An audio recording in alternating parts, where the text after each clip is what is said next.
this case? I think about Angela. I think that I hate to see another one about my young women being destroyed.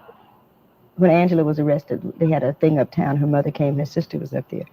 And one of the parents at 13, I believe, one of the young ladies was saying, you know, they can say Angela is beautiful and they can say she's brilliant, but she's right in the same women's detention home that the sisters that walk the street are in. What I'm so afraid of is this actually is a calculated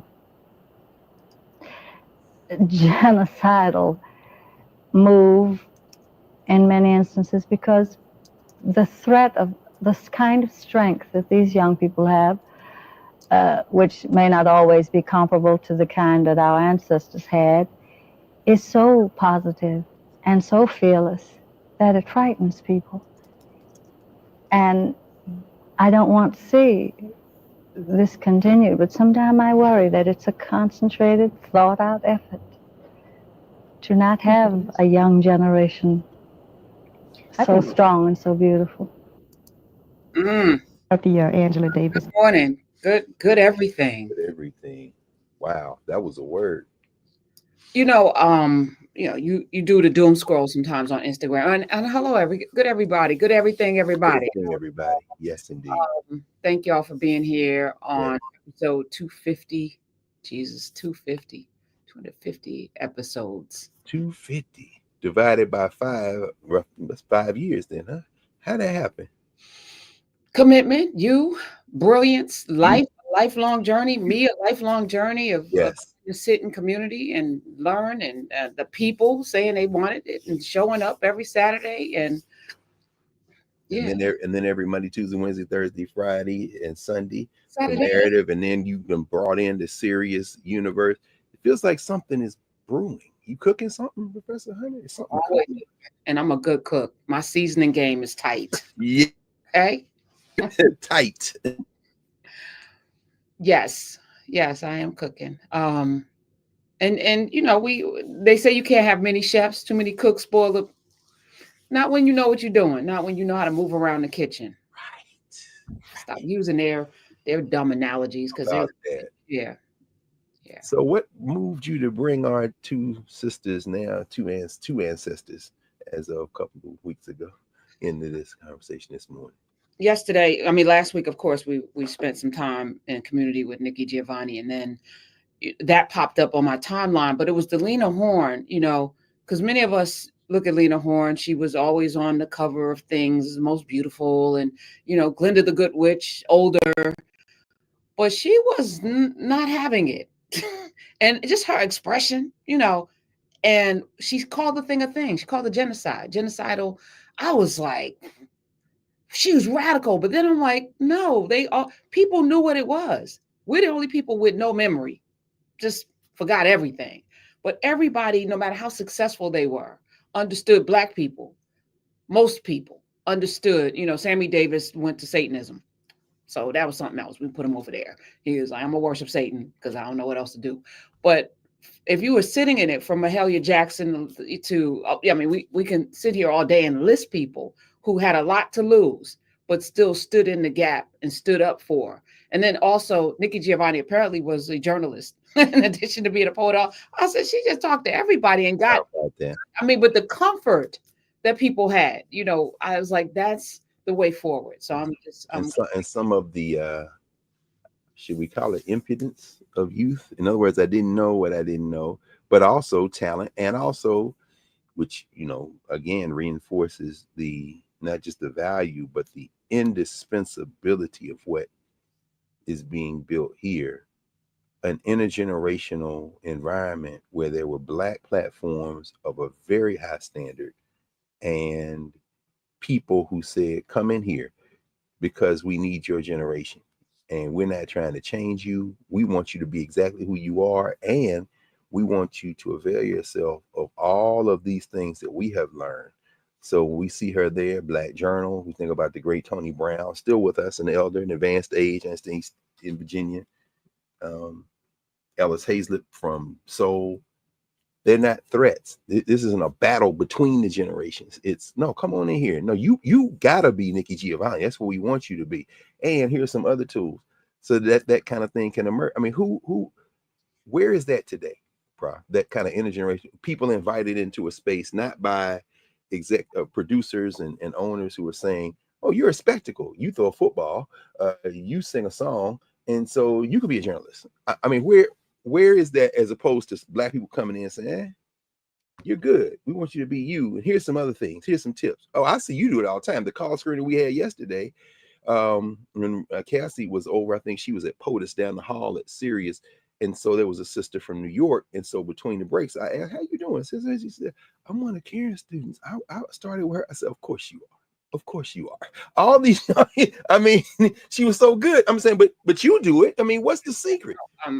No, that, you know, when I see that, I was telling you earlier, that's not what I came into the space to do. I didn't come in to do journalism. I didn't come into, I mean, I honor Tony Brown and Gil Noble. I grew up with watching them, had a relationship with Gil Noble, was going to actually, you know, transcribe all of his things, and he made transition, long story short. But like the tradition that I was sitting there too going, my God, all of the platforms, and not even the Black media that we relied on, my parents relied on, it's everybody wants to have a microphone or have a platform or have a brand or be a, you know, influencer, as opposed to just coming in, Nikki just asking questions, and Lena Horne unfiltered, because she felt comfortable in that space, because she was honored to be herself as well, because that's the exchange, right?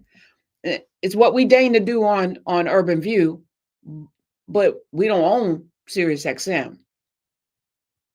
So it's here. It's got to be here. No, it's true. It's quite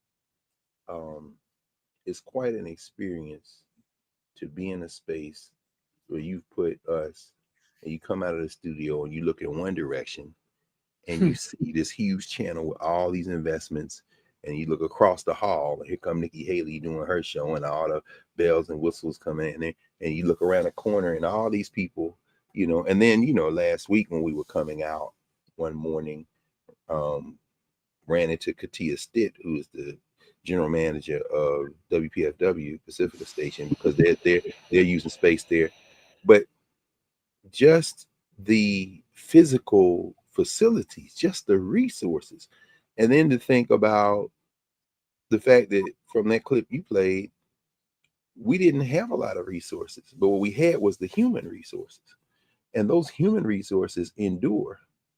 And while if you look on a documentary on CNN or, you know, Apple TV, whatever, they'll do documentaries around that period, and they'll be looking for, you know, the Black person on Laugh-In, or, you know, the Black person that was the reporter, first Black reporter, the first nigga. And not that isn't of value, but what you just showed, they're not going to show that. Why? Because that's pointing in the direction that they can't control. Lena Horne is making that declaration in a Black space where she's not only comfortable doing it, she's expected to do it. You know, her daughter, Gail, wrote a book years ago called The Horns, An American Family, where she writes about the family her mother came out of, and the journey that family had, and the journey that she had. She came out of Black institutions and a strong Black family. Has that time passed for us to produce not just individuals like that, but an environment like that? Yes. Oh, that was easy. I'm just thinking about the cord that was cut.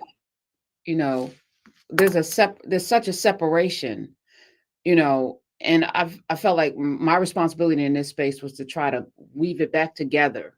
You know, like every time you drop something, I was like, okay, let's sew it in. Let's, you know, permanently put it into the tapestry of what needs to happen next. But I'm not worthy. You know what I'm saying? Like, I don't even have the depth that people have, like Gil Noble and Tony Brown and, you know, Hazel. I don't have that depth, you know, because that's not how I came into this space. You know, I actually came in through another door. And so we need more. We need more and more and more young people with that idea of like, but they haven't been trained. I'm even looking, like, we're talking politics, of course. And Nancy Pelosi was able to make sure that, you know, in 2019, when the government shut down, that, you know, we say what you want about Nancy Pelosi, but she fought hard to make sure those furloughed people got their money when it was over. retroactively, right? And that was important because it wasn't in the law before that. So you out for 2 months, you don't get that money back. And what happens to your home, your car, and so that was active. But who did she groom to take over? You are 80 something years old, ma'am. You will not be living forever. Okay. Like the fact that there's nobody with that institutional knowledge to come behind her. And then y'all sat AOC down. You can say what you want about her, but there's still like no succession plan. There are so many None. in Congress. It's embarrassing. We should not have this many 80-year-old mamas and peepaws and all of that governing. They should be grooming the next generation, and that next generation should be in their 20s, not in their 50s. Something's broken. So even or fixed. okay, We don't want to face.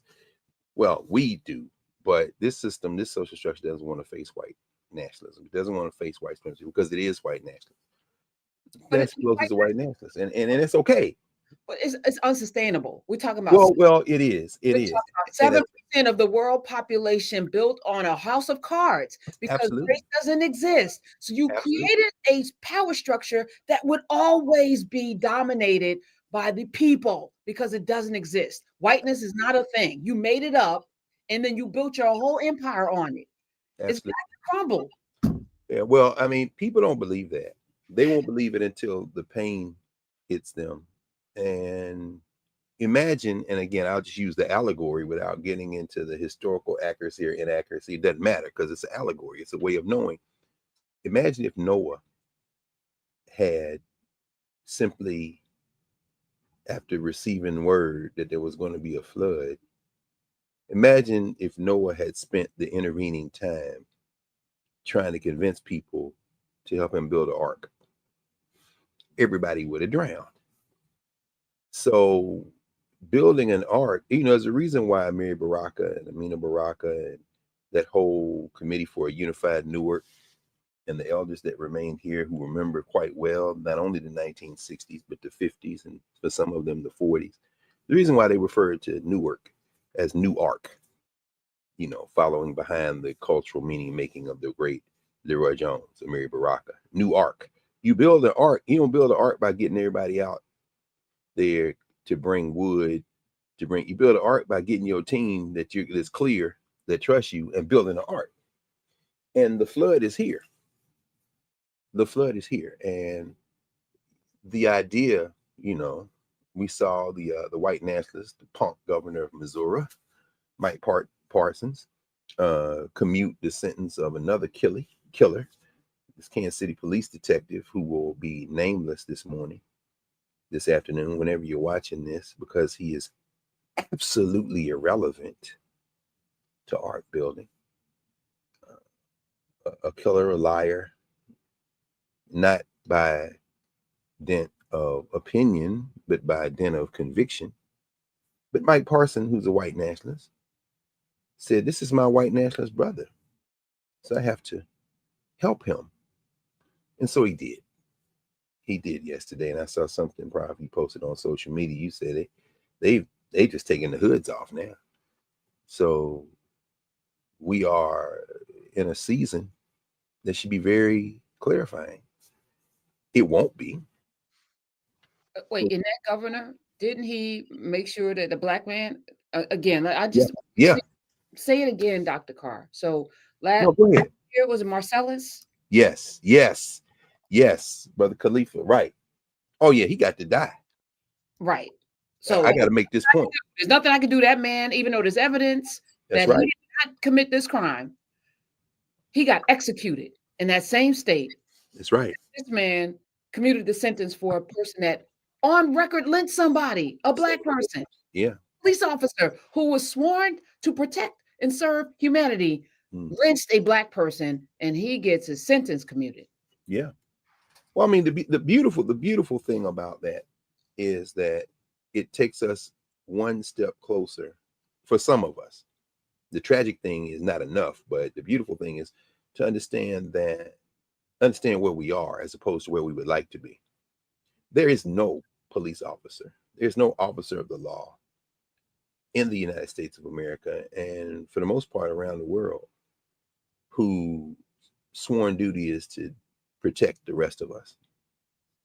That's just simply historically inaccurate, and it's inaccurate now. And people say, well, in the oath, that oath means nothing. Perhaps by this time next month, which will be the 21st of January, there are going to be people who are wearing police and various forms of law enforcement uniforms who are going to be putting their hands on children, who are going to be stopping people in the street, talking about, let me see your ID, some variation of that, because they look like they might be from somewhere else, whatever the hell that means. And those people are going to tell you, I'm just following my orders. The same thing that people said in the SS when Hitler won elections and took over the government in Germany. So those people, there is no such thing as a trustworthy police officer in the structural sense. That they are individuals, which is why when people start talking about bad apples, no, the apple tree is what's poison. If you get an apple that doesn't kill you, that's an exception. And it's an anomaly because that tree is designed to produce poison apples. So, of course, you kill Marcellus Williams. Of course, you kill Imam Khalifa. You kill him because it is your sworn duty to do it. Your sworn duty to your white nationalist God, Mike Parsons, and your sworn duty to your white nationalist guards to help your white nationalist brother, whose sworn duty is to take advantage of people. Because he didn't break the higher law. Higher law is white supremacy. It sounds harsh. And as a defense mechanism, many of us crack jokes about it.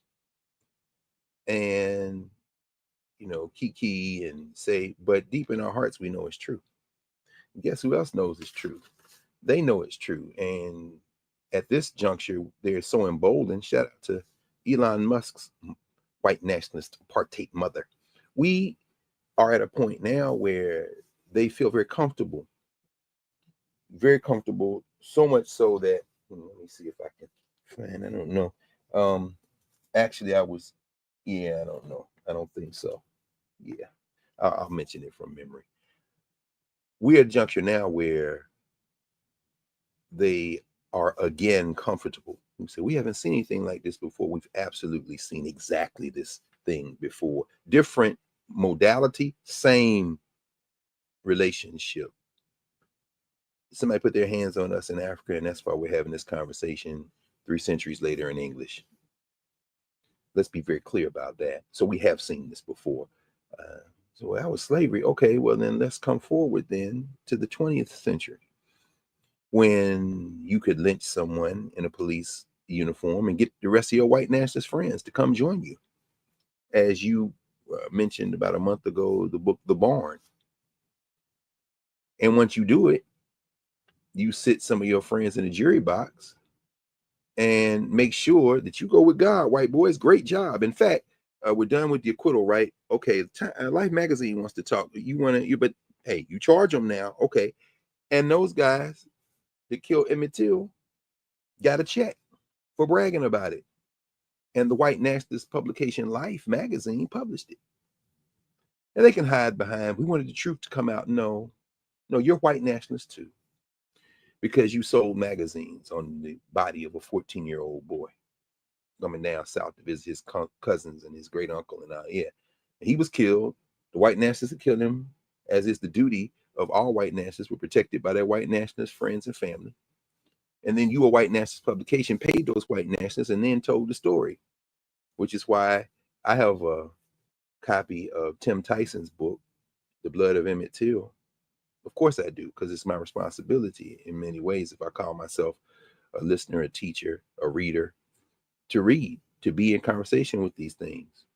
But I didn't buy it, because I won't spend 1 penny of 1 dime of $1 of one $10 bill, one $20 bill, $1 million bill of anything Tim Tyson wrote where you sat. Very good, very diligent, very committed white scholar. You sat on Carolyn Bryant's story. I understand why. I don't agree or disagree with it.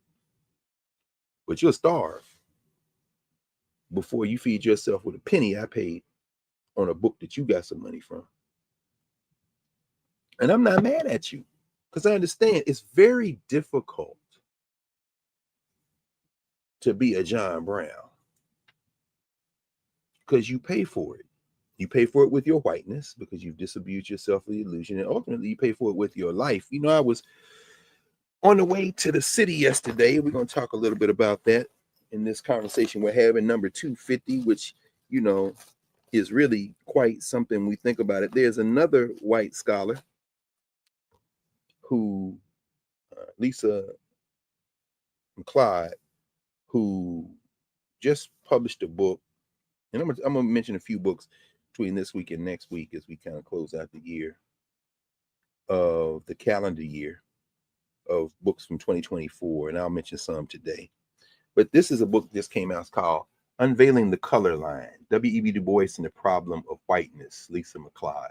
It's a very good book because what Professor McLeod does is walk through W.E.B. Du Bois's analysis of whiteness and white supremacy from when he was a teenager. If you go and look at his commencement speech at his valedictory speech, his graduation speech at Fisk's commencement in 1890, Jefferson Davis, as a representative of humanity, of civilization rather, Jeff Davis, former president of the Confederacy, all the way through the end of his physical life. And she does something that is fairly rare for those who are working, quote unquote, on Du Bois. Du Bois wrote several autobiographies. He has autobiographical material, of course, in his 1904, The Souls of Black Folk. You see autobiographical material in his book several decades later, Dusk of Dawn, in the 1930s. And then you see the biography, the autobiography published that came out posthumously, the autobiography of W.E.B. Du Bois. And as Gerald Horne often reminds us, among others, there are 3 other volumes that, while not directly autobiographical, contain so much history, so much autobiography, so much memory woven into the fiction that some people, I think Gerald would be one who would give a generous reading, that I certainly would be another, would include that in Du Bois's body of autobiographical work, and that is his Black Flame trilogy, the Black Flame trilogy. These are his 3 novels written later in life. The Ordeal of Mansart. Mansart builds a school and worlds of color, 3 volumes. The Ordeal of Mansart. Mansart builds a school and worlds of color. Taken collectively, it is the history of the world. It is the history of African people in the context of white nationalist social structure formations over the arc of the period from mid-19th century up through the 1960s, basically, which is Du Bois's lifespan, the century, the Du Bois century, written in fiction. Well, what Professor McLeod does is go through all of that work and then other work that has not been published. Think about Chad Williams' book, The Wounded World, that came out a couple of years ago, a whole history of World War I in a global context through the eyes of an African, W.E.B. Du Bois, writing in the first quarter of the 20th century. And that had been in the archive. Chad Williams pulls it out. Dr. Williams pulls it out of the archive and publishes The Wounded World along with a lot of commentary. Well, McLeod goes through all that material and trace it, looking for one central theme. How is Du Bois grappling with whiteness? How is he grappling with whiteness? How is he grappling with whiteness? The more things change, the more they say the same. I'm going to read a moment from the final chapter of this book. The chapter is entitled Moral Reconstruction, Chapter 9, Du Bois's Legacy for a Critical Theory of Whiteness. He writes this, Dr. Du Bois, in the 1915 essay that he published in The Atlantic that I still have students read. This is the chapter here, Chapter 9, Moral Reconstruction, Du Bois's Legacy for a Critical Theory of Whiteness. I still have students read this essay because in school they learn anything at all, and they don't learn much at all about history. When they hear about World War I and World War II, it's about Germany versus the people of the world, blah, blah, blah, blah, blah. But Du Bois has a different lens. When he writes this essay in 1915, after the world has begun to go to war, the African roots of the war, he is writing with a framework that could be applied today. In other words, what you want, what this war is about resources, and most of those resources coming out of Africa, and Germany ain't got that kind of weight in Africa. And part of the fight that they have in Europe is because they weren't able to engorge themselves on the profits that come out of that exploitation that these other countries like England and France were able to gorge themselves on for the previous centuries. And so the African roots of the war are there. Shout out, by the way, footnote, and before I go to it, to Elon Musk again, who now is running not only the United States of America, but in many ways the white world from his X account, as he would call it, for coming out in support of the white nationalist party in Germany that is helping to disrupt the German government. You may have seen Olaf Scholz, the German chancellor, the government that he led collapsed this previous week. By collapsed, I don't mean the governments of Germany don't exist anymore. It means that his ruling coalition collapsed, and now he's going to be in search of building another coalition rather. And Musk, who is a son of apartheid, shout out to his mother, your mama, and you children of apartheid, he's a white nationalist, an open white nationalist, a cultural and political inbred white nationalist, as is readily apparent from his behavior and from his comments and from the arc and trajectory of his whole career. But he came out a couple of days ago in support of the white nationalist party in Germany. Let's pause for a minute and consider that. A white nationalist, nativist, xenophobic German party in control of the government of Germany, potentially having outsized influence on the way to hopefully one day to capture the whole apparatus of the state in Germany. Might that be a bad idea? Is there anything in history that would have us think that maybe that especially could be a bad idea? Let me think. Well, I guess there isn't. Anyway, so maybe it's harmless. Never had any problems with Germans and white supremacy and xenophobia.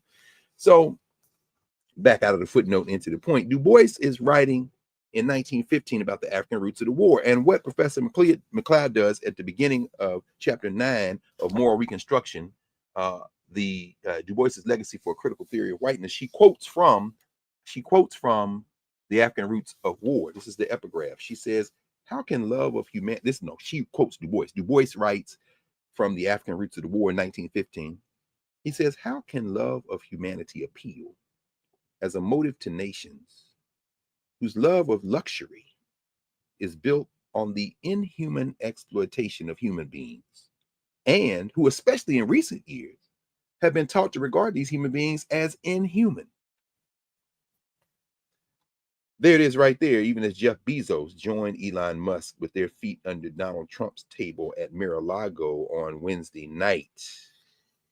'Tis the season to be jolly as you engorge yourself on tax dollars of people who are working in this country, including many of the people that Elon, white supremacist, wants to put out of the country, which are people who are here without documents, who nevertheless pay taxes and will never see a penny of a dollar of any of those taxes in terms of benefits for themselves. But some of the places they're working include, I am sure, SpaceX in Texas, where they're mopping floors, cutting grass, loading and unloading boxes. All those things that enable the economy to persist. I'm sure as we speak, some of these people are delivering Jeff Bezos's packages because you can't put everything on a drone yet. But Bezos and Musk had their feet under Donald Trump's table at Mar-a-Lago, where I'm sure the people who polish that table and who cut the grass and keep the light bulbs working and all of those things, all of them, I'm sure there are many of them who don't have documents. These white nationalists, these three white nationalists, keying at the prospect, whether it be Bezos or Musk's insane space dreams, of engorging themselves on tax dollars from even the people who will never see a penny of those tax dollars returned because they don't have documents. These captains of industry aren't geniuses, they are thieves.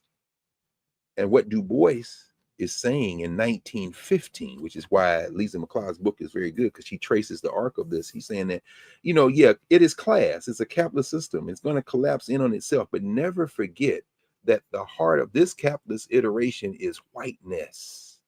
And that these people, these white people, in this day and age, during Du Bois's age and ours, you can't appeal to their humanity. They don't have a love of humanity. They have a love of luxury that's built on the inhumane exploitation of human beings, because they've been taught that those people they're exploiting are not human beings. Punk ass Governor Parsons. Because that cop didn't harm any humans. No humans were harmed. Unless if you want to, at best, you might call it, as Lamont King the other day said, animal cruelty. They're animals. And you didn't execute a human being with Marcellus Williams. You didn't allow the execution of a human being to go on. It was like killing a dog, and a dog you don't like, a rabid dog. Put him down.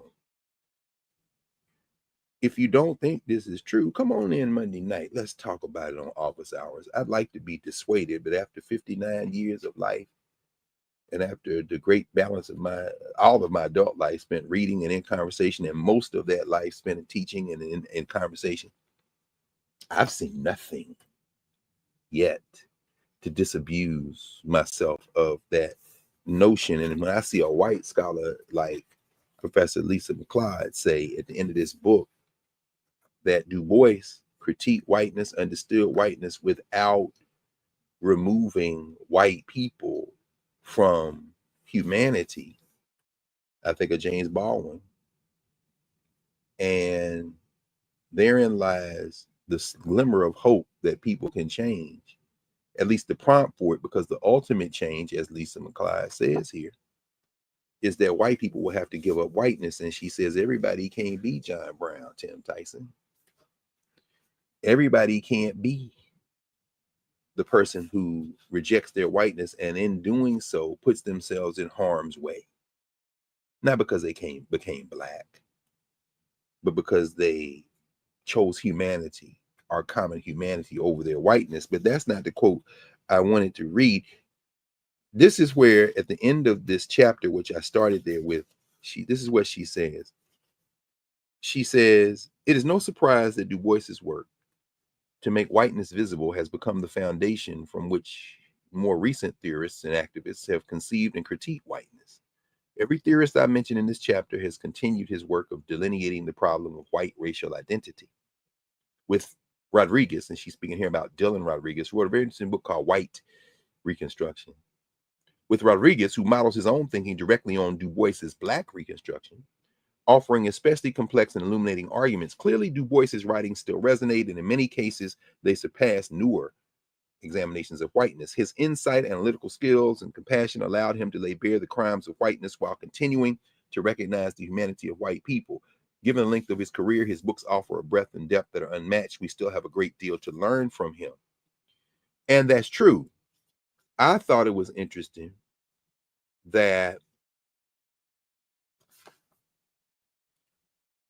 she's holding that hope out. And of course, that's why we read Du Bois's Souls of Black Folk very early on in Nubia, when we went through the Souls of Black Folk. But given that setup, I'm going to go back a couple of pages and I'm going to put this book down. She says in a previous paragraph, she says, in short, Dylan Rodriguez, in his book, White Reconstruction, sees white supremacy as, quote, a violence of aspiration and logic of social organization that invents, reproduces, revises, and transforms changing modalities of social domination and systemic, targeted, physiological, and ecological violence. The more things change. One more time, a violence of aspiration. This is the greatest country in the world, my God. Byron Donald, sit down, brother. They done palm the back of your head. They'll probably palm it again in January when they're looking for a new speaker after they slap around the MAGA Muppet, Mike Johnson. But you shouldn't talk like that. You're black. No, I'm MAGA.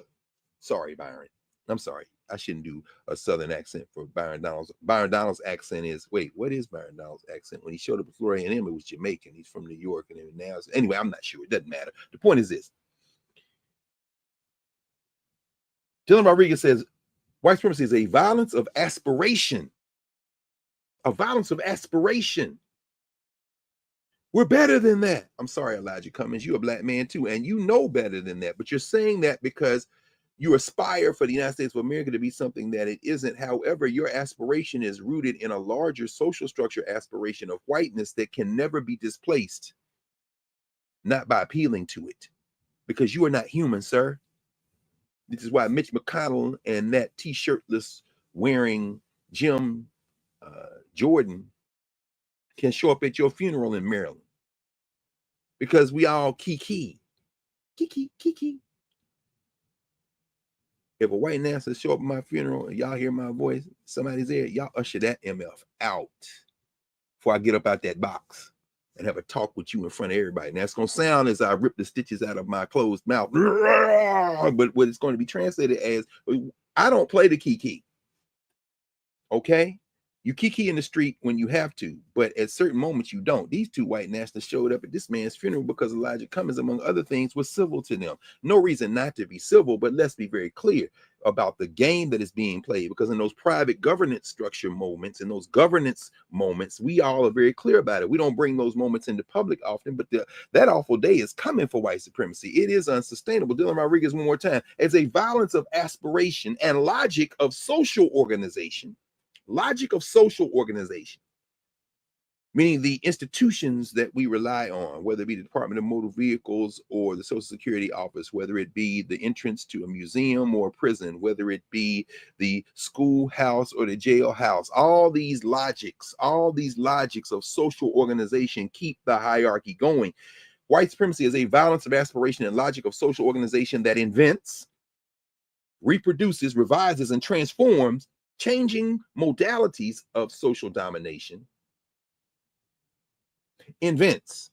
This is a new situation. We have a new television show going on. Okay, what's the television show? Well, this television show is fill in the blank black television show on a white network. And then years later, after it's canceled, we wanted to do, ask Misha Green, invents, reproduces. The minstrel show is very popular. Stephen A. Smith, the minstrel show will be reinvented for every generation, because we need a kiki minstrel. Kiki. And once we're clear that you're a minstrel, we rub the head, we check the tires, we understand. We're going to then transfer you from talking about chasing balls to talking about politics. Why? Because it ain't the subject, it's the modality, it is the underlying logic. It's the underlying logic of social organization. You, sir, Stephen A. Smith, to repurpose the quote from LeVar Ball, the only thing you're qualified to talk about is snacks. And snacks here is a metaphor for the trivial. Snacks here is a metaphor for the distraction. Quite frankly, all you can do is be a performance and be compensated very well. Now, the minute you buck against that is the minute you lose your job. And then there's a buck to be made in that. But be careful that you don't become the thing that you have allowed yourself to perform, because at that point, you're beyond redemption. Not that you would ever listen to me, and not that I would ever care. So Dylan Rodriguez says, quote, white supremacy is a violence of aspiration and logic of social organization that invents, reproduces, revises.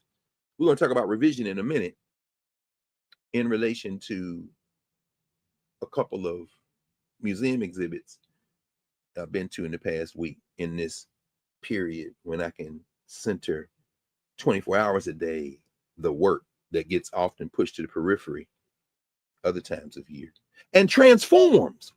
Transforms. We'll come back to that too.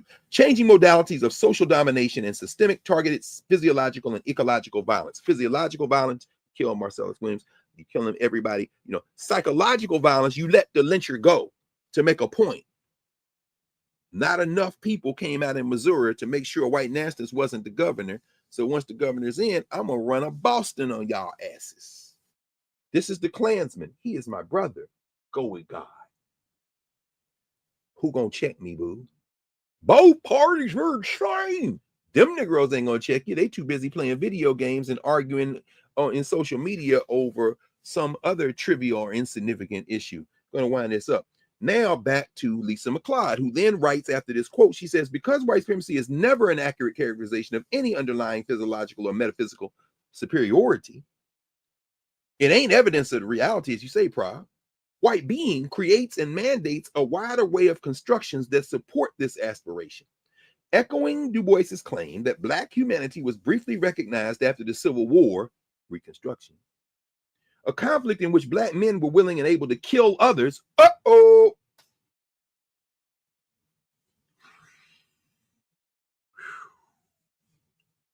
Yesterday, walking down Fifth Avenue, the realization dawned.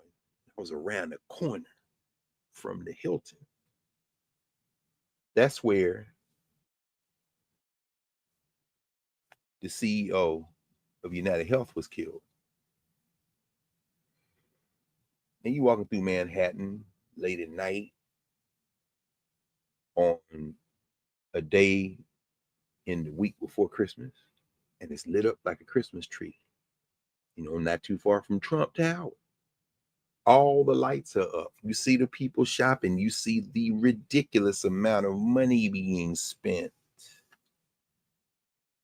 And you realize in that moment that these people feel safe until they don't. One CEO killed. The other CEOs take their faces off the websites. One person of prominence killed, and people start going into hiding and worried and shaking. I'm sorry, the elite, because many other people are making this guy into a hero, thereby also reinscribing white supremacy. Because if anybody thinks for a moment that if that had been a Black person who was being charged, that there would still be this kind of vigilante worship. Can I just say something? Please jump in. This is us together, please. So, you know, there was a perp walk, and I didn't know you were in Manhattan yesterday. I would have come to be with you. I'd be sneaking. Look, I came out the studio and said, you know what, this is my sliver of chance to get in here, see this exhibit, and get back. So it's boom, boom. That's why I didn't get back until about 3 o'clock in the morning. But go ahead. So, you know, they did this elaborate perp walk on the airport hangar with Eric Adams walk, because I want to look in this man's eyes. And we all noticed he was very well groomed. He had a nice haircut, eyebrows done. Apparently, behind bars, the brothers is making sure he's good. And there we go. Sending a message to message. He was edged up, eyebrows. Do you think Diddy's getting that kind of treatment? I'm out on that one. No reason I ask is because, again, in this kind of stage framework, social structure, governance structure, who we are to each other, you know, Freddie Robinson writes about this in Black Marxism. He says, you know, when you see violence among people of African descent, there's a moral dimension that is there.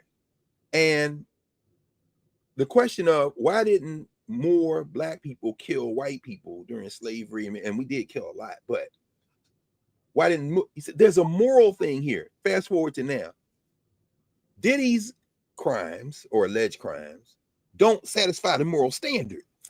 Luigi's crimes, alleged crimes, may be looked at differently. So what does that mean to our definition of criminal? You know what I'm saying? So if you can come out looking like that, and this other guy is probably somewhere scared about getting the shield or something, it ain't because you were, it's because what did he do? That's why child molesters don't last long in prison. These guys are criminals. No, you're using a social structure lens. That's it. Anyway, but what you...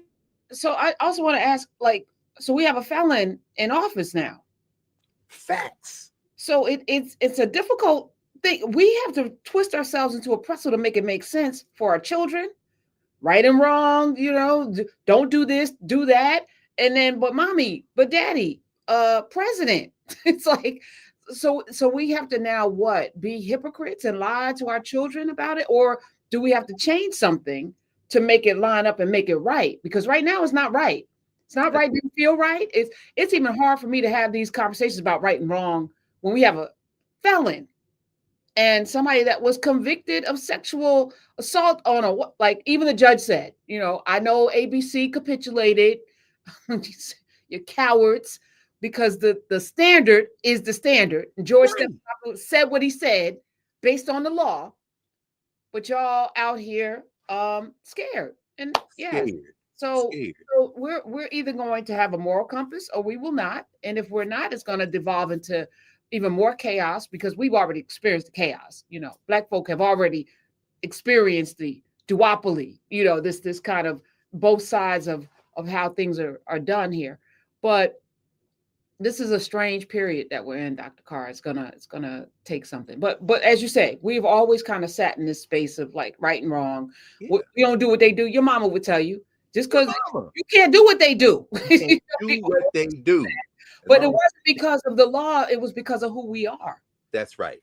That's So. right. Once you lose your humanity, don't let them pull you into that thing where you lose your humanity. That is exactly right. And we knew that lesson. We learned that lesson. And you're breaking it down perfectly, Prof. Again, because I mean, the idea that we engage in wanton violence is ahistorical, but it is also rooted in this reproduced concept of whiteness as human and everything else is not.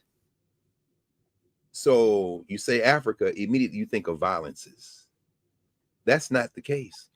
In fact, Sheikh Anta would argue, among many others, that generosity is the rule rather than the exception in a place where there is resource abundance. Not to get too determinist about it, in terms of, you know,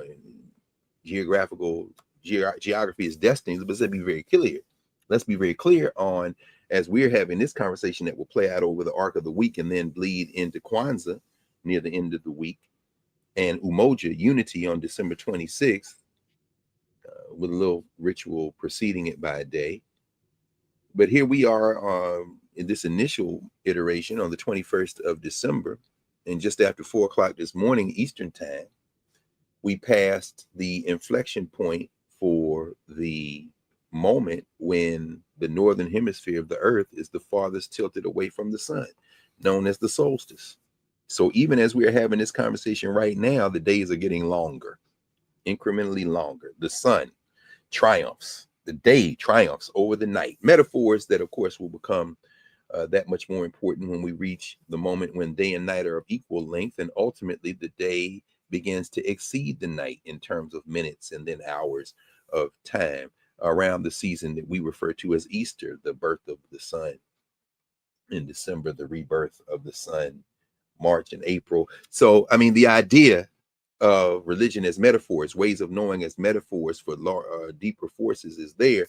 But here we are, and we understand that these are human conventions, human inventions, and race is the centering, as Du Bois would say, anchoring invention that has guided the last several centuries and has us in a situation where it isn't complicated. There are many complications in life, obviously. One of them is not understanding what's going on. One of them is, however, saying it and working out what that means. So a felon in the White House is not a contradiction in a white nationalist settler criminal scene, because they're all felons, as we talked about when Alden Maddox made his transition. And he said, I'm not calling them founding fathers, I'm calling them fleeing felons. Founding fathers is a narrative that reinforces white nationalism and the hierarchy that Dylan Rodriguez is talking about. Fleeing felons is the truth and demolishes the lie. But demolishing the lie comes at a cost. You can't keep key once you've demolished it. It's true. A child can see. Was Thomas Jefferson a rapist? Absolutely. Would he sue me? Hard to say.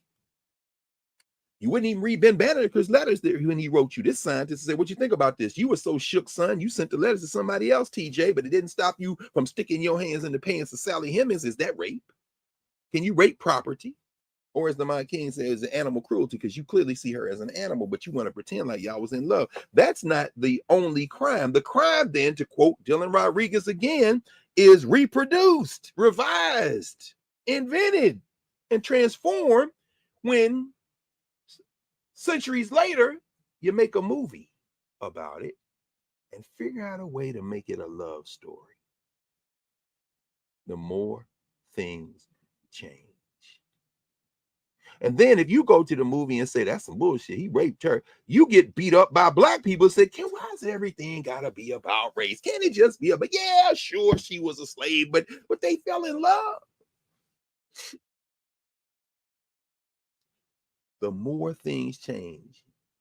And that reaction isn't because you don't love yourself. That reaction is because you love your master. You love your master. You love your you love. Don't get mad. Prove it. It's not true. Prove that it's not true. So as I said, I was going to finish. Lisa McLeod writes, goes on and says, echoing Du Bois's claim that Black humanity was briefly recognized after the Civil War, a conflict in which Black men were willing and able to kill others. See, Civil War, I don't care. You got on a gray uniform, I'm murdering you, sir. You're dead. Oh, what a celebration. What a celebration. Give us a flag, one of the marching songs of the United States Colored Truth. Let me see if I can remember the song. Fremont, John Coleman Fremont, J.C. Fremont, who was a commander of the armies of the West till Lincoln dismissed him because Fremont was going from place to place to place. And as the Union Army won the battle under his command, he would say to the Africans who were there, you are now free. Lincoln was like, hold on, I ain't signing no paper for that. I'm a soft white nationalist just as good as the next guy. No, that order's rescinded. And Fremont, we taking your command. Fremont then said, I'm going to run for president against you. This is the story of Fremont and Lincoln, just a little bit. But the story that the brothers came up with, the marching song, Fremont told them how when the war had just begun, how to save the Union and the way it would be won. This is Fremont telling Lincoln and them, the way you win this war is once we win a battle, all those Black men who were captives, now they're free, give them a uniform and a gun, and we will have this war done in a matter of months. Let the Blacks fight. So the song then goes on. Fremont told them now when the war had just begun, how to save the Union and the way it should be won. But old Kentucky cried so hard. It ain't just the Kentucky of Mitch McConnell and young Dan Cameron. It was the Kentucky of the 19th century who didn't want to leave the Union but wanted to keep people enslaved. So they telling Lincoln, no, we can still have our people enslaved and still be in the Union, right? And Lincoln is like, yeah, in this war, I want God on my side. Direct quote from Abraham Lincoln, but I must have Kentucky. So he let them stay. Old Kentucky cried so hard, and they be at his fears. Now the brothers sing, now they call for the help of the colored volunteers. In other words, McClellan went to Richmond with 200,000 brave. That is, of course, General McClellan. He comes down. He's a white nationalist. He's for the Union, but he's against Black people. So he's in Richmond, Virginia, which you can spit from D.C. and damn near hit Richmond. First battles of the Civil War, they taking picnic lunches looking across the Potomac at the skirmishes. And the flags were so similar that the Confederates said, we got to use our battle flag now because the red, white, and blue of the Confederate flag and the red, white, and blue of the United States flag are so indistinguishable. We got people out here shooting each other. It's all red, white, and blue after all. But McClellan is a white nationalist, so he's fighting for the Union, but he don't want no Black people suiting up with him. So he says in the song, McClellan went to Richmond with 200,000 brave. He said, keep back the niggers, and the Union he would save. Well, what happened? What happened? They met the Confederates on the battlefield. The Confederates were beating that ass. So the song goes, the Union's still in tears. Now they call for the help of the colored volunteers. And to the point that McLeod is reinforcing in her book, Unveiling the Color Line, here is the chorus. Give us a flag. This is the Black soldiers. Give us a flag. This is Charles Young, Colonel Charles Young's father. Give us a flag. This is Martin Delany and Frederick Douglass's sons. Give us a flag. This is the general. None of those men, but a woman, General Tubman. Now one-star general in the Maryland National Guard, albeit posthumously. Give us a flag, all free without a slave. And we'll fight to defend it, as our fathers did so brave. That gallant Company A, here's the line, we'll make those rebels dance. We'll fight for the Union if we only have our chance. That is read as they loved America. Give a damn about America. What do I need to say to get one of these guns? God bless America. F it. God bless America. Yeah, because last week you told me just say I'm a contraband and I ain't got to go back. I'm contraband, whatever the hell that is. I'm contraband. Okay. God bless America. No problem. Can I get a gun? Good. Because my man Fred Douglass said, just put an eagle on my chest, on my shoulder, and give me some guns, and I'm good. Okay, gun. I'm good. Okay. Let's make those rebels dance. Governor Parsons, how much of your tiny, shrunken white nationalism like that of Elon Musk and his mother? How much of that shrunken white nationalism is based in fear? Fear and apartheid that would have the ultra swanky districts like the Sandtown district of Johannesburg or parts of Cape Town look like you stepped out of a dream, surrounded by razor wire and barking German shepherds. And right down the street in the Southwest Township, Soweto, right down the street in Cape Town and the Cape Flats, if you've ever been to Khayelitsha or Langa, some of y'all been to the townships, extreme poverty, cheek to jowl with extreme wealth. And it's cool as long as these people who are in extreme wealth get to pretend like, you know, these are the liberals. This is Helen Zale, who was the head of the DA, the Democratic Alliance, the white nationalists, the former, the soft white nationalists. They would call themselves liberals, believing in individual rights instead, who are, you know, have wormed their way into the governing coalition in South Africa. We talked about that back in this summer with the South Africa elections. This is Helen Zille.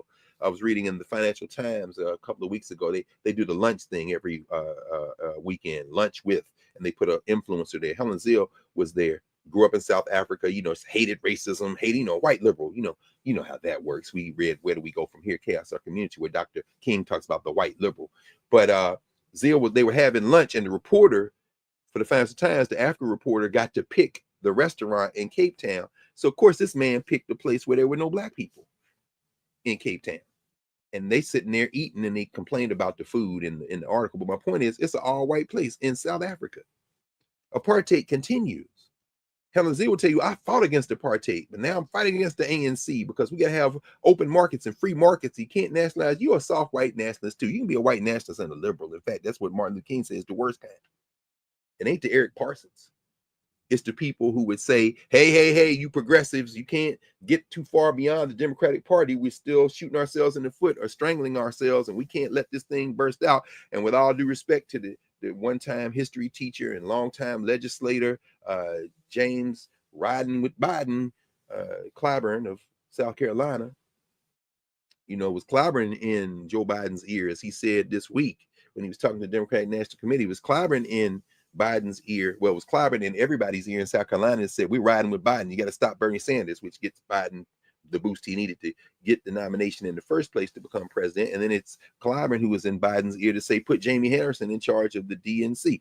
I'm not saying that Jamie Harrison isn't a fine brother. I don't know Jamie Harrison. I do know one thing, though. I don't know if you've ever made a fist in your life, much less punch somebody in the face with it politically. And so I'm not blaming the loss of the Democrats on Jamie Harrison. I am, however, saying that when you color inside the lines in a white nationalist project against your true gut feelings, this is what you end up with. So everybody can get it. But as I was about to say, in this process, what we're seeing here is that moment when it is clear that all the rules are off, everything is clear, and black people are very clear about not only knowing what's going on, because we typically know, but then voicing it and acting accordingly has been very rare in the United States. And what McLeod is saying here, echoing Dylan Rodriguez, who is echoing W.E.B. Du Bois, is that echoing Du Bois's claim that black humanity was briefly recognized after the Civil War, a conflict in which black men were willing and able to kill others, will make those rebels dance. When you're willing and able to kill somebody,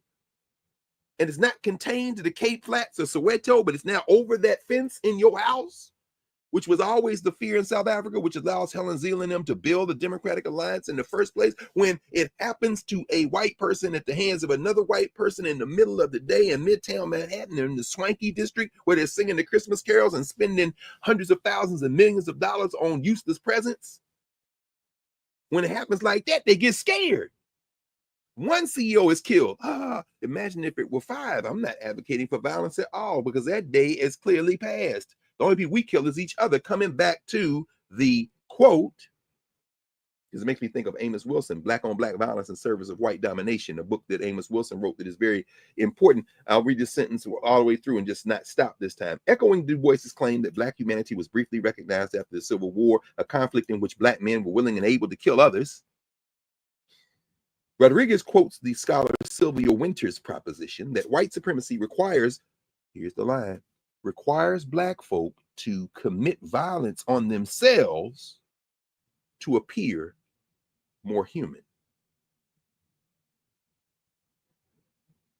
White Reconstruction then is a coalescence of such efforts to achieve not just the appearance of superiority, but hegemony which is always resisted by people of color. For example, Rodriguez argues that Jim Crow apartheid in the post-Reconstruction United States was not truly hegemonic, given the violence and disfranchisement necessary to sustain it.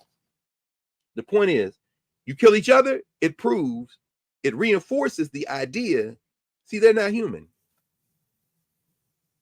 So the minute you talk about executions and murders among white people, here comes the minstrel. The more things change. Shout out to Tim Scott, Byron Donalds, and the like, Wesley Hunt, and all the folks. Ambassador Herschel Walker, who will then say, black people kill black people. Fool, the language you're using to make that observation, that people kill the people closest to them, except you draped it in race and made it look like somehow the message underneath that is we're not human. The language you're using it to say that, the language you're using to say that came from the most monstrous act of violence in contemporary human history, human trafficking, called the slave trade. Other than that, you're not speaking English, French, Dutch, Spanish, or Portuguese. Other than that, you're not talking about founding fathers like that's your daddy, because you've been trained to love your master. So these violences are reproduced. The more things appear to change, the more things in fact change, the more that they're really just remixes, the more that they're really just reinforcements, the more that they are inventive ways to reproduce the social hierarchy, what Jacob Carruthers in Science and Oppression calls the ordinal classification. We're number one. We're number one. Who are you, blacks? You're number whatever the opposite of one is. And then in between are all the gradations that have you move up and down, because you can never be number one, but you can get a little closer. Shout out to fill in the blank of your favorite performer. And in the case of Lena Horne, they thought they had one that could move up to be close to number one. And she said, nah, baby, I didn't come from a family like that. You misjudging me. You judging me by the content of, by the color of my skin, and not the content of my character. But when they quote Dr. King saying that, they're saying that whiteness is the only color that matters. And so what Dr. King was saying is that whiteness is the standard. And you shouldn't judge people by anything other than whiteness. That's really what white people are saying when they quote Dr. King that way. I don't want to be accused of or convicted of, tried and sentenced and executed politically, socially, and for a brief moment in time, known as the Civil War, physically. I don't want to be executed for the crime of whiteness. In fact, I don't want to be responsible for it. In fact, I want to be exonerated. I want to be pardoned. I want to have my sentence commuted. Shout out to Governor Parsons of Missouri, because I am white. That comes with an automatic ability to never be put out of humanity. You are black, which means that comes with an automatic ability never to be human. And so when Lena Horne, who on that gradation is never not going to be black, but is a shade that might get you close to this, comes out and tells Nikki Giovanni, nah, don't ever get this twisted. These young people have had enough. I've always had enough. I'm glad to see them here. When in that same generation, because Nikki Giovanni evokes Angela Von Davis.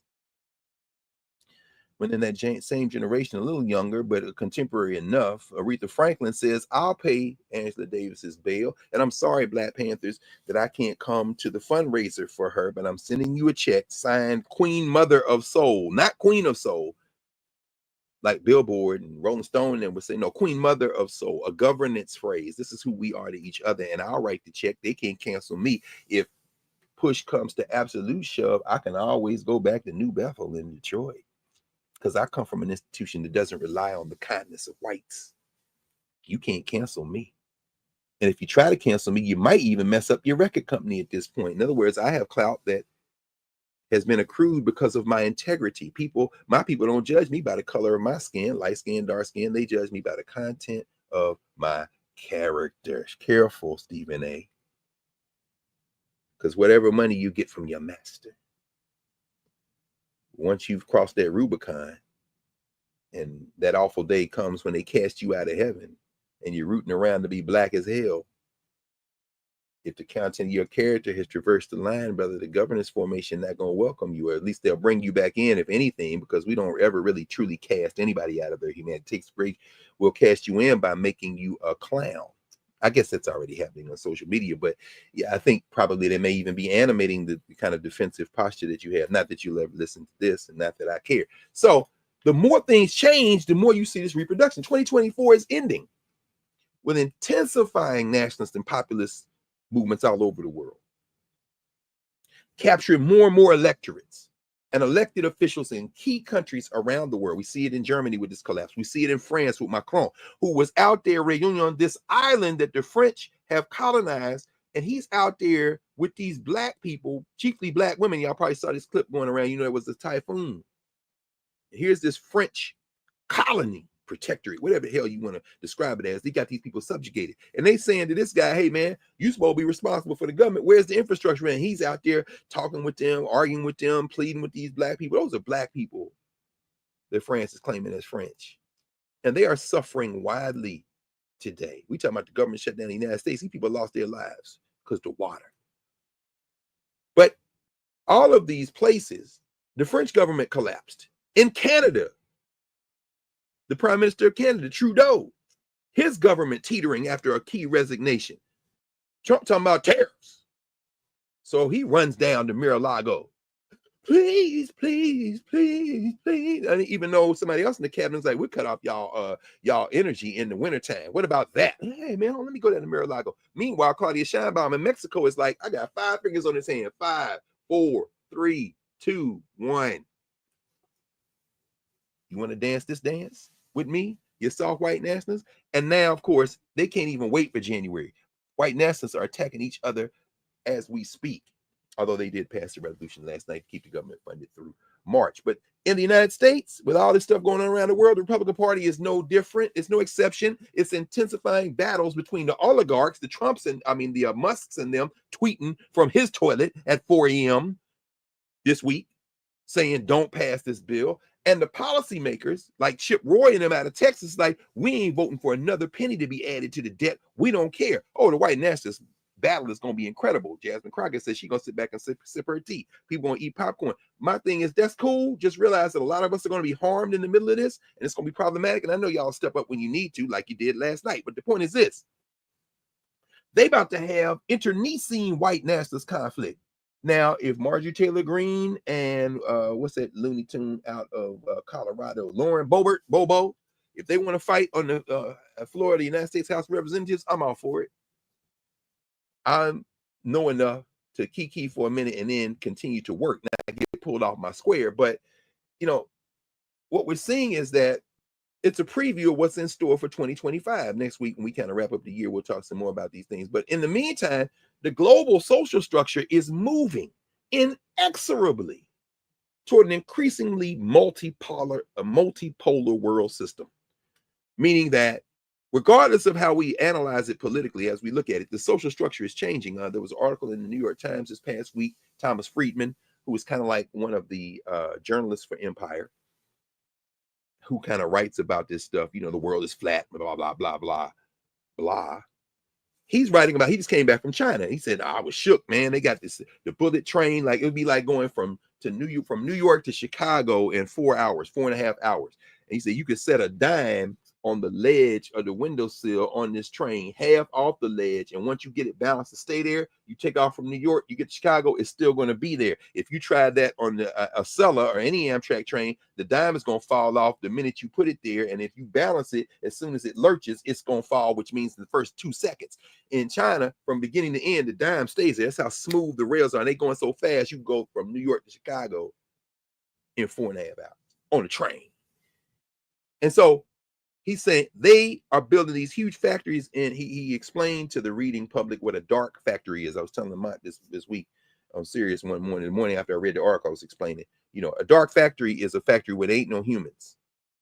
They're assembling everything, cars, machines, anything you're doing. And you don't need lights because there are no people in there who are looking at what they need to do. The machines are doing it, and they don't look. So therefore, and the only people you bring in are people to make sure the machines are running okay. So when Donald Trump says, we're going to make people invest in the United States by building their factories here, the Chinese like, no problem. You want 5, 50, 500, 5,000, 50,000, 500,000? How many factories do you want? Now, you do realize when we build these factories here that they will be, if not dark, semi-dark. So you're not going to solve the labor problem. The Teamsters on strike, Amazon, the guy Sean O'Brien spoke at the Republican National Committee. That might save them because Trump is absolutely transactional. I'm not sure that it will, however, because the master, Elon Musk, And yeah, it may piss Trump off, and yeah, he may buck, but let's be very clear. The theater part is one thing. The unpredictability is one thing as well. But the power relationship is quite another thing. So it might be they bring Trump in the room, say, I know you don't like this, but don't remember, could you just take a second? I know you can't pull your foot up, so we're going to hold a mirror to the bottom of your foot. You see that? You see that name? Okay, now turn around. We're going to get these mirrors set so you can look ahead, but we got the mirrors reflected so we can see. Pull your pants down. Like you see that left ass cheek? You see that name? That's who owns you. So I suggest you go play another round of golf, Mr. President. But the point is this. Eisenhower tried to win you back in the 50s, the military-industrial complex. These cats keying under Mar-a-Lago's dinner table, Bezos and Musk, they got contracts lined up that they're going to take your money and put themselves out as the richest persons.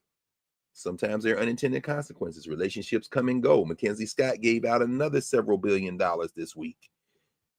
And as fast as she's giving it away, she's still increasing her personal wealth because that's how valuable the Amazon stock is. And many of us won't wean ourselves from these things in order to try to think another way to change it. But guess what? It doesn't matter whether we wean ourselves or not, because we don't live just in the United States. And the United States isn't the whole world. The aspiration of the United States is not global. And we are living in a world now where the multipolar formations are beginning to break out. And in China, their productivity is so obscene, even as they got problems with birth rates and collapsing birth rates and this kind of thing. But they're at this moment, their productivity is so obscene that threatening tariffs against them could end up making everybody here suffer worse than the Chinese will suffer.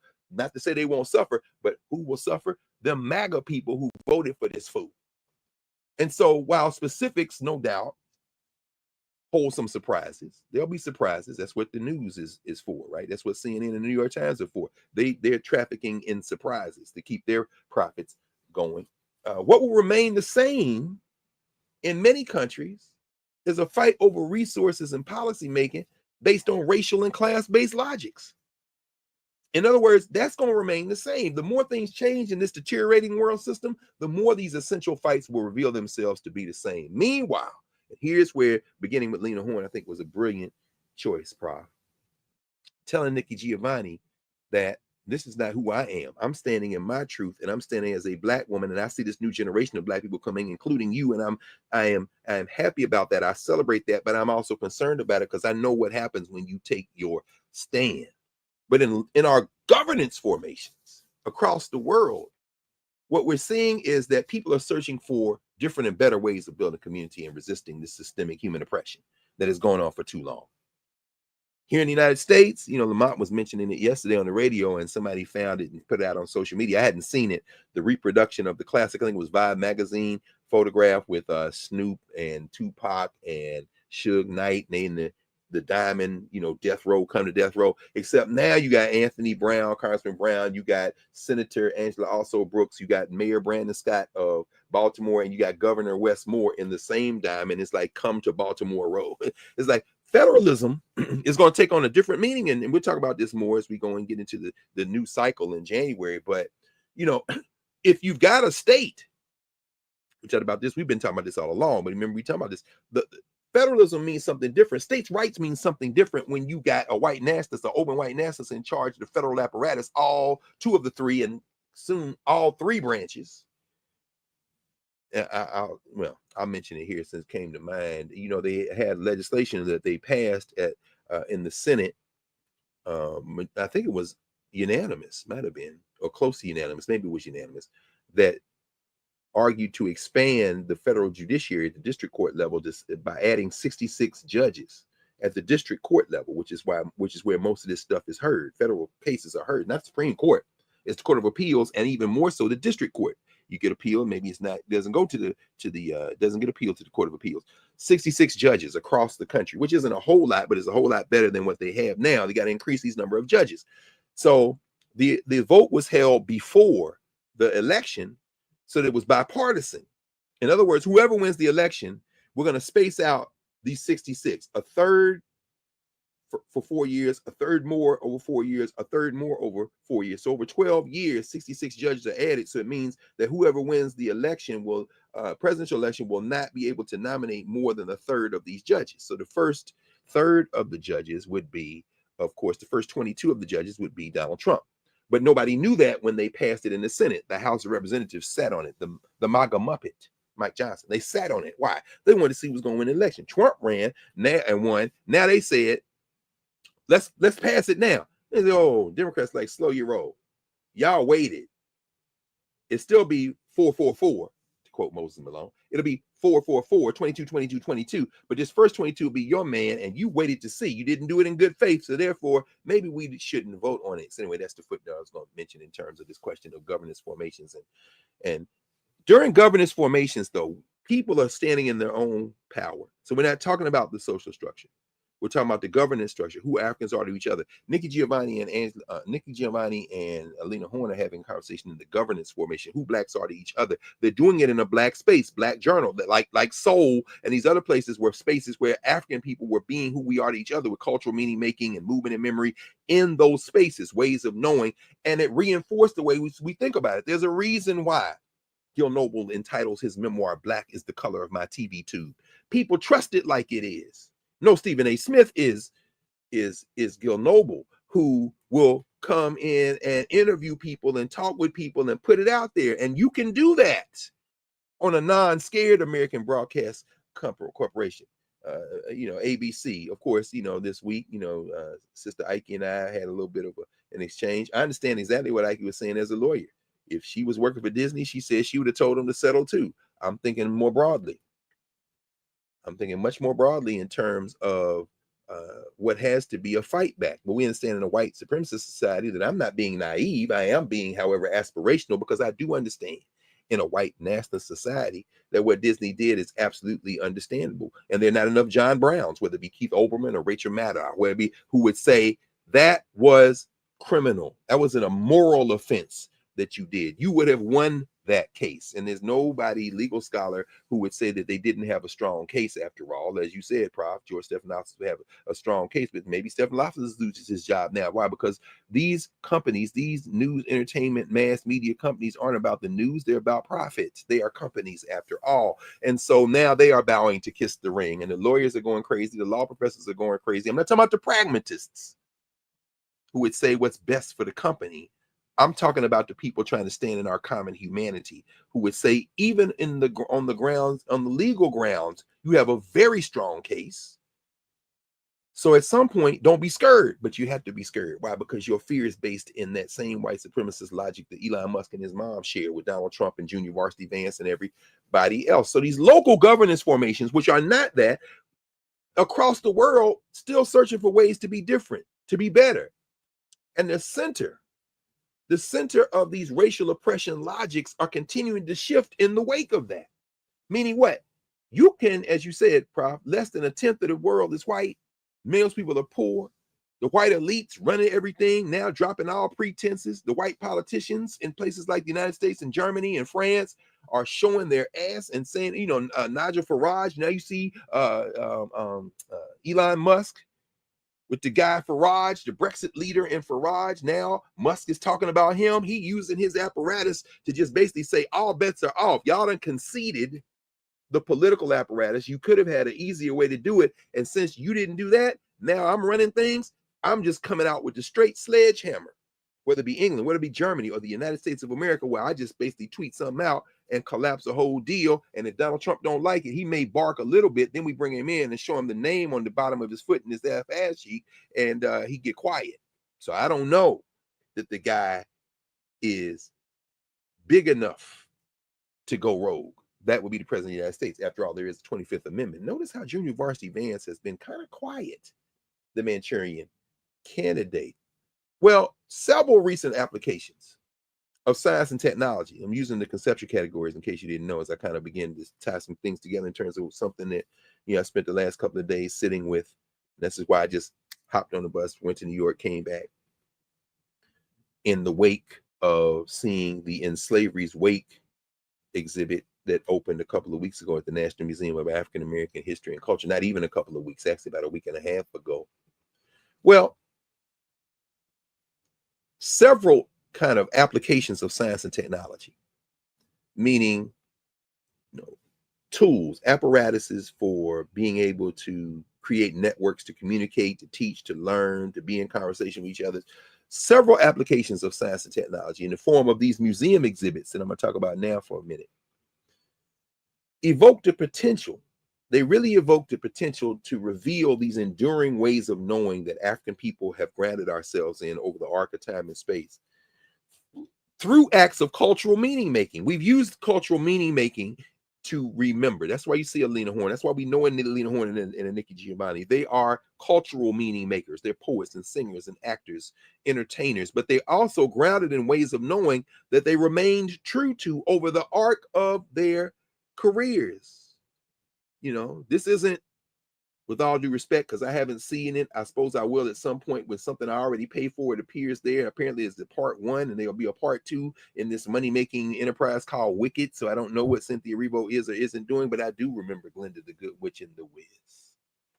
You see, you can't win. You can't break even. You can't get out of the game. I remember the Wiz coming out of a ways of knowing and governance logic that was decidedly African in a moment in time when there was convergence, when the United States realized that you can't just be open white supremacists in a world that was changing. That was the period of the 1960s and 70s. And so the concessions, which looked like concessions because they were, but were also what Dylan Ray Rodriguez is talking about when he says these remixings, which allows whites to stay on top for one critical moment in time. This one moment in time when you got a Black journal, you've got a Like It Is, you've got a Soul, you've got these Black spaces which are appearing in these white platforms, this white science and technology owned platforms, but still hella Black.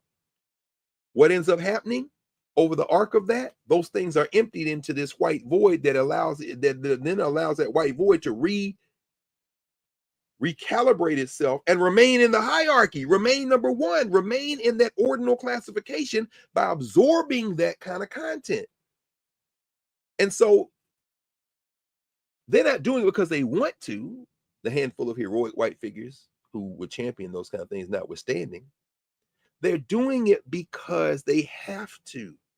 Because the illusion of whiteness has been teetering since it emerged in world history, and it is weaker now than it has ever been. There have been conflagrations at moment, whether it be them fighting over the bill in Congress over the last couple of days, or whether it be the Civil War 160 years ago. There have been moments when there were racial, intra-racial conflagrations within whiteness, usually driven by class, but the illusion is the weakest when the world becomes aware of who we are to each other and says, hey, we don't have to put up with this, and that day comes around cyclically every so often, and we may be emerging in another moment when it's going to be so unavoidable that people may finally have an aha moment. These two exhibits evoke the potential to accelerate a potential aha moment by kind of putting on display these enduring ways of knowing that African people have had and endured and used to resist despite the trauma, through these acts of cultural meaning making and movement and memory that focus our attention.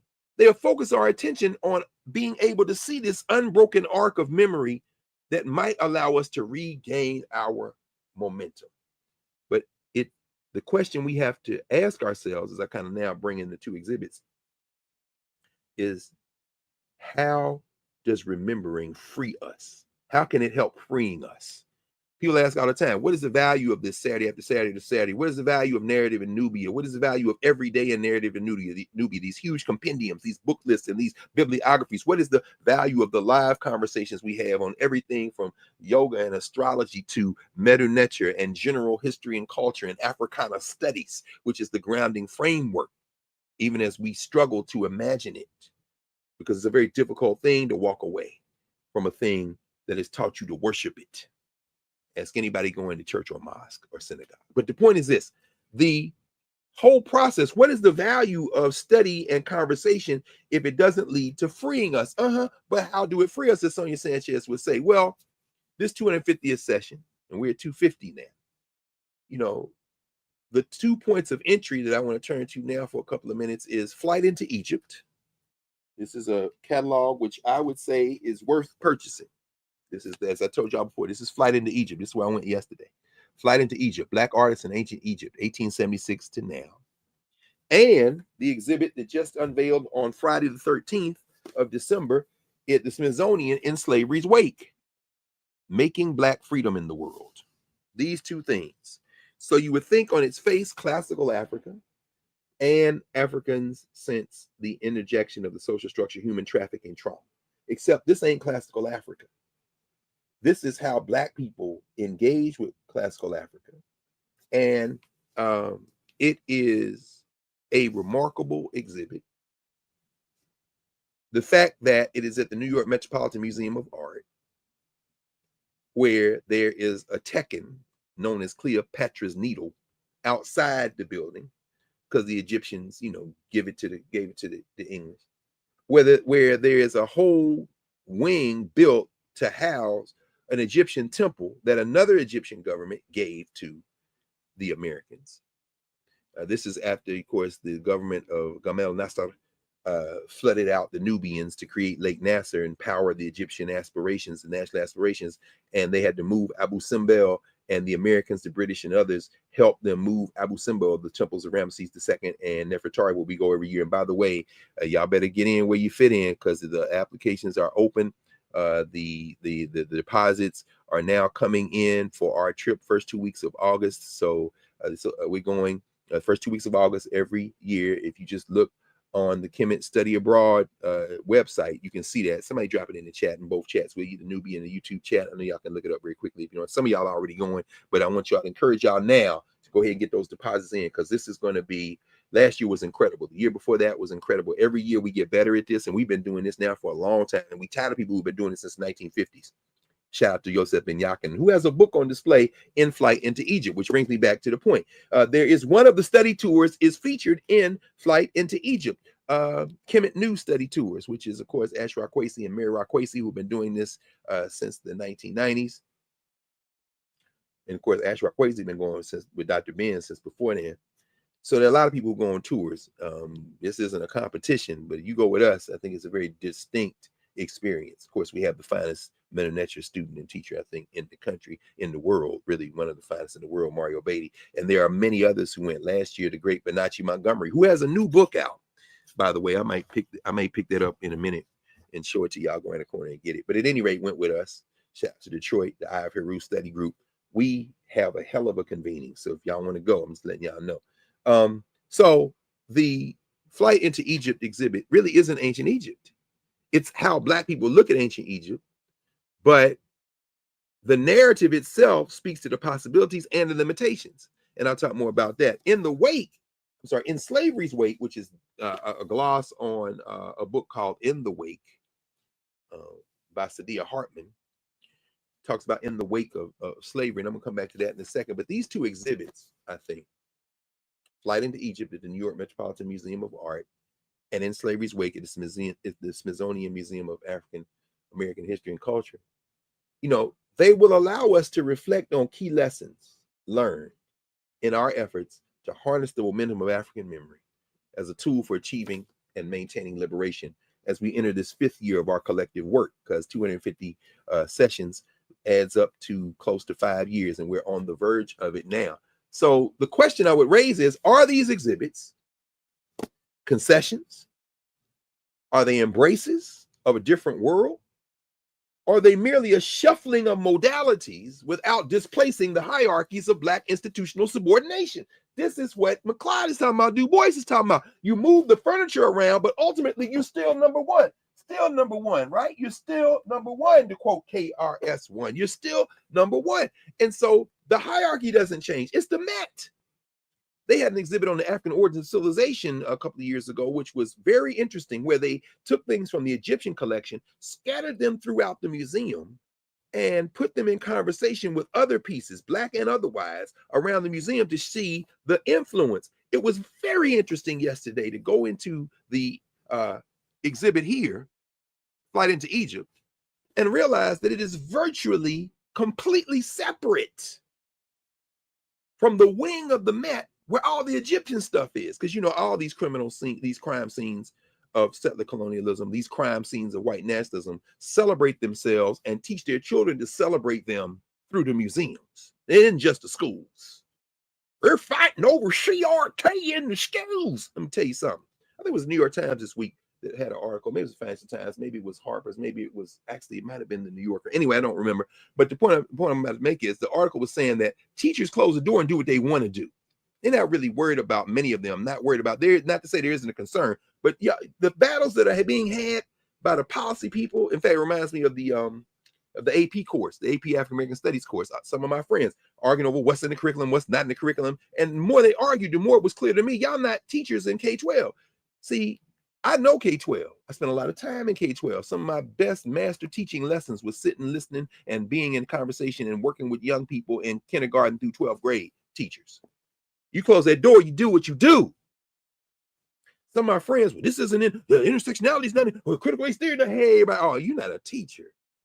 First of all, it is in the curriculum in the AP course. Second of all, have you interacted with any of these teachers who are teaching the AP course? They'll tell you right quick. So I guess now they're catching up. Teachers do what they do. But museums, which I am convinced saw the cosmogram reproduced in a portrait form of the great Houston Conwell. This is the cosmogram that is in the floor of the Schomburg Center in New York, in Harlem, beneath which are the ashes, the physical remains of ashes in ash form of Langston Hughes. Houston Conwell, who met his life partner, Kinshasa Holman Conwell, at Howard University when they were art students, that saw Houston Conwell's cosmogram in the flight into Egypt, into Egypt exhibit. And it reminds me of something that Kinshasa Conwell, who recently retired as the deputy director of the National Museum of African American History and Culture, who is included in the acknowledgments here in the In Slavery's Wake exhibit. She and I once were talking, and I said, you know, I think museums are increasingly important. It isn't the universities. It isn't even K-12. It is the museums, because this is where things are narrated and they're open to everybody. The museums increasingly performing the function that libraries used to perform, and still should perform. But in these two exhibits, are they concessions? Are they embraces? Are they merely a shuffling of modalities without displacing the hierarchies of Black institutional subordination? So imagine going into a museum where you got all this classical African stuff, just like the Louvre in Paris, just like the British Museum in England, just like the Berlin Museum in Germany, where you done taken all this stuff from the foundational material record for human society, not to diss China, not to diss India or anywhere else, but the Egyptian compendium in many ways lays the foundation for everything that comes after in terms of human society, not to diss the indigenous people of the hemisphere. So let's just say it is in the conversation. It is right there in the conversation. And in some ways, it starts the conversation, but not to quibble about that. But how you gonna take all this stuff that you took and filled your museums? The Met got so much stuff, it'll blow your mind. Then you go to the Louvre and be like, what the hell? Then you go to the British Museum and you see the granddaddy of them all. The Rosetta Stone is at the British Museum. There are things that you go through the Egyptian exhibit at the Met that you won't see in the Nile Valley. In fact, when we go to the Nile Valley, y'all know, those of you men, you see the temples, you see the tombs, you see the museums, they got all this stuff. Then you go to the Met and realize it's like pieces to a puzzle that are missing. Some of the most exquisite representations of Africanness in ancient Egypt are in the Metropolitan Museum and the Art British Museum and the Louvre. You see the braids, you see the Medinetti, you see all this stuff. And then you go back to Kemet and be like plugging in pieces of a puzzle. I saw this in New York. I saw this in Paris. I saw this in London. Now I'm in Aswan. Now I'm in Luxor. Now I'm in Cairo. Now I'm on the Giza Plateau. Now I'm in Saqqara, and I can plug in. This is where you took this from. This is where you took this from, which is why it's lifelong study. Shout out to those Africans who did that, some of whom are represented in this exhibit, whether it be Kemet New and the study tour that the Ashra and Mary Rakwesi do, whether it be Dr. Ben's books. One of them is in one of the cases, whether it be a gesture towards Sheikh Anta Diop, which is made there. And then the narrative comes together, a book by our friend and sister Solange Ashby, and who is an Egyptologist out there on the West Coast now, done some incredible work. Her book, Calling Out to ISIS, is in the exhibit. And you see it in the same case with Dr. Ben's book and Sheikh Anta Diop. You see it there. And then it says, the narrative says Solange Ashby, currently the only Black Egyptologist working at an accredited university.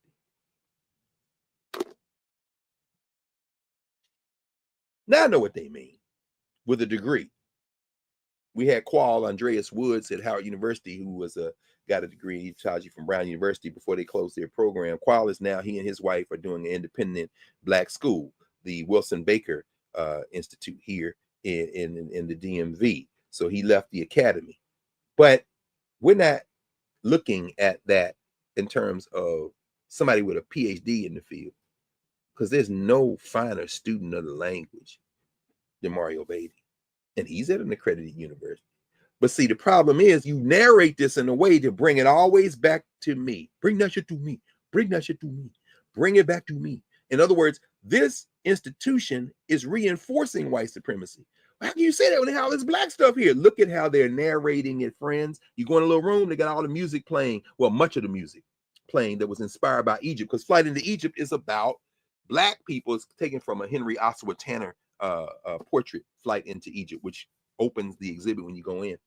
But it's narrated around how you reinforce how black people have engaged in Egypt. But even that, Dr. Ben is tolerated. They got a little jar of blue pigment that George Washington Carver calls Egyptian blue, that he created after they opened Tutankhamun's tomb. He created it down there in Tuskegee. He got the jar there with some of the pigment in it. It's beautiful. Looks like the lapis lazuli. Looks like that blue tint stone you see in Kemet all over the place. But then you see more emphasis on, remember the time, they playing that. They got Formation in there with Beyonce. They got a whole wall of album covers with some of the different concept albums that drew on ancient Egypt. In fact, let me show a few of them right here. You can see, let me see. Oh, they got full pictures of it here. Leontine Price, Aida. You see Pyramid from the Modern Jazz Quartet, Nubian Lady by Roy Merriweather, Nefertiti by Cecil Taylor, Jazz Unit. Some of y'all know these albums, right? Ta the El Daoud, right? You see Nefertiti, Miles Davis, just some of the things with the gestures toward Egypt. Now you got a whole wing with meta nature. They can't none of them read. You got all the statues, you got all the, but none of that's in conversation with, here we go, which is good. This is good, but I mean, it stops short. It's Nation Time, Baraka and them, the East, of course, Al-Qabu Line, the Art Ensemble of Chicago, Tutankhamun. And of course, you couldn't have this without Earth, Wind, and Fire.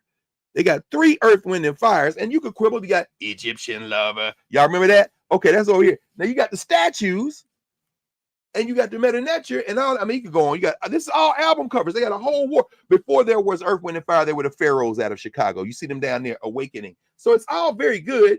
The Ritchie family, African Queens. Anyway, I could go on and on and on, but I'll stop here. Still, oh well, I'll do one more. Y'all know. Erykah Badu. It's beautiful. Now, can Erykah Badu read some glyphs? I suspect she can. When you listen to her albums, I think she probably came in through Ra'u Nefer Amen and Asar Set, which is fine. But the point is this. It's tantalizingly close to a breakthrough. But do you know what? You got a generation of people who don't so much hate themselves as much as they love their masters, and they're trying to prove their humanity because they don't realize that they're still engaged in a ranked humanity, and they've been taught that the study of all this stuff is crazy. So they will label all these people, oh my God, I'm going to use it as a pejorative, even though everyone who does it is opening their mouths and putting their deep diseducation on display. They will call these people hoteps. They will call these people hoteps. And I want to know right now, if you're using hotep as a pejorative, you are exhibiting an almost exquisite level of stupidity. And I'm not blaming you for it, because you are a victim of diseducation. And if you push back and say, I'm not a victim, you are just displaying how much your victimization has bonded to your mind that you can't even see it. But this is a very interesting exhibit. And of course, I showed you all, again, Baba Larry Crow, whose mother just made transition this week at the age of 100, made it to a century and decided to go on over on the other realm, the ancestral realm, and keep working from that side. And as I showed y'all a couple of weeks ago, her granddaughter, Larry's daughter, and shout out, of course, we send the condolences to Mama Olabisi and Baba Larry on the transition of their mother. But you see in here, Shani Crow, their daughter, Larry's daughter, who, and I won't be able to find it here now because I didn't open this book and have it marked out. I don't know marking books like this, but they have her on display, her work of art. She's worked very closely with Solange, and I mean, it's a beautiful exhibit. But the point I'm trying to make, and I talked about this before in Flight into Egypt, it's really quite striking to see the geography of how this is situated, because ultimately the Met still has to be the thing. And so you bring that, if the answer, look, oh wait, let me finish, and then I'm gonna bring this home, because here's the second exhibit. I'm gonna keep going back down here. In Slavery's Wake. This is a well-curated exhibit. In Slavery's Wake, Making Black Freedom in the World. And I talked about this a little bit Monday night in the office hours, because I went down here Monday for the first time. I'm gonna go back probably before next week. This exhibit grapples with the question of you know, what happened in the wake of the trauma of enslavement. And what it shows to me is that we inch closer and closer to a convergence of Africana governance formations and the social structures that forced us to come closer together in terms of our ways of knowing, come closer together in terms of our cultural meaning making, forced us together as a form of resistance, but allowed us to begin to mine the momentum of our memory and come up with some really foundational ways of being in the world that didn't have to exist before we got rolled on and the human trafficked. So we're not trying to recover something as much as we're trying to remember as much as we can to continue to create going forward, not only as a form of resistance, but most importantly for a ways of being human in the world. This is the work of Marimba Ani. This is the work of so many others, Jacob Carruthers. This is the work of so many folks who are saying Blackness is not a reaction to whiteness. If you make it a reaction to whiteness, if you make it all and only about resistance, then you become a figment of the white imagination. And as the white imagination shifts to keep itself in power, you will shift to accommodate that shift. And what you think is liberation will just be a reinforcement of your oppression. This is what Du Bois and Dylan Rodriguez and Professor McLeod are saying, really, in many ways. Whiteness is slippery. In order to maintain itself, it will make concessions at one time. Can you imagine? There are people saying there was a time when they wouldn't have shown an exhibit like this at the Met. There certainly was. But guess what? The Met is still the Met. And the National Museum of African American History and Culture is a hell of an achievement. And they're getting closer to the inevitable, to the convergence. Why? Because the great unraveling of these, what Clyde Taylor would call these master white, global, and national narratives, pulls us inexorably toward renegotiations. We just passed, for example, this week, the birth anniversary of Stephen Biko, Bantu Stephen Biko. I've showed y'all this book many times. Kolela Manku's book, Biko, a biography. Biko, who comes in the genealogy of Black consciousness, following in the wake of, this is Thami Ka Plashi, who's a member of the Pan-Africanist Congress of Azania, Sobukwe, Robert Sobukwe, the making of a Pan-Africanist leader. These things kind of go together. We just passed Biko's birthday. And of course, we talk about Black consciousness. We talk about this question of consciousness. It comes in as a form of resistance for sure, but it is not resistance at its base. It is an expression of ways of knowing and cultural meaning making and movement and memory. It is an application of science and technology and an application of politics and governance formations to fight social structures that oppress. In Slavery's Wake does an excellent job of centering the trauma and centering in the wake of the trauma Black responses.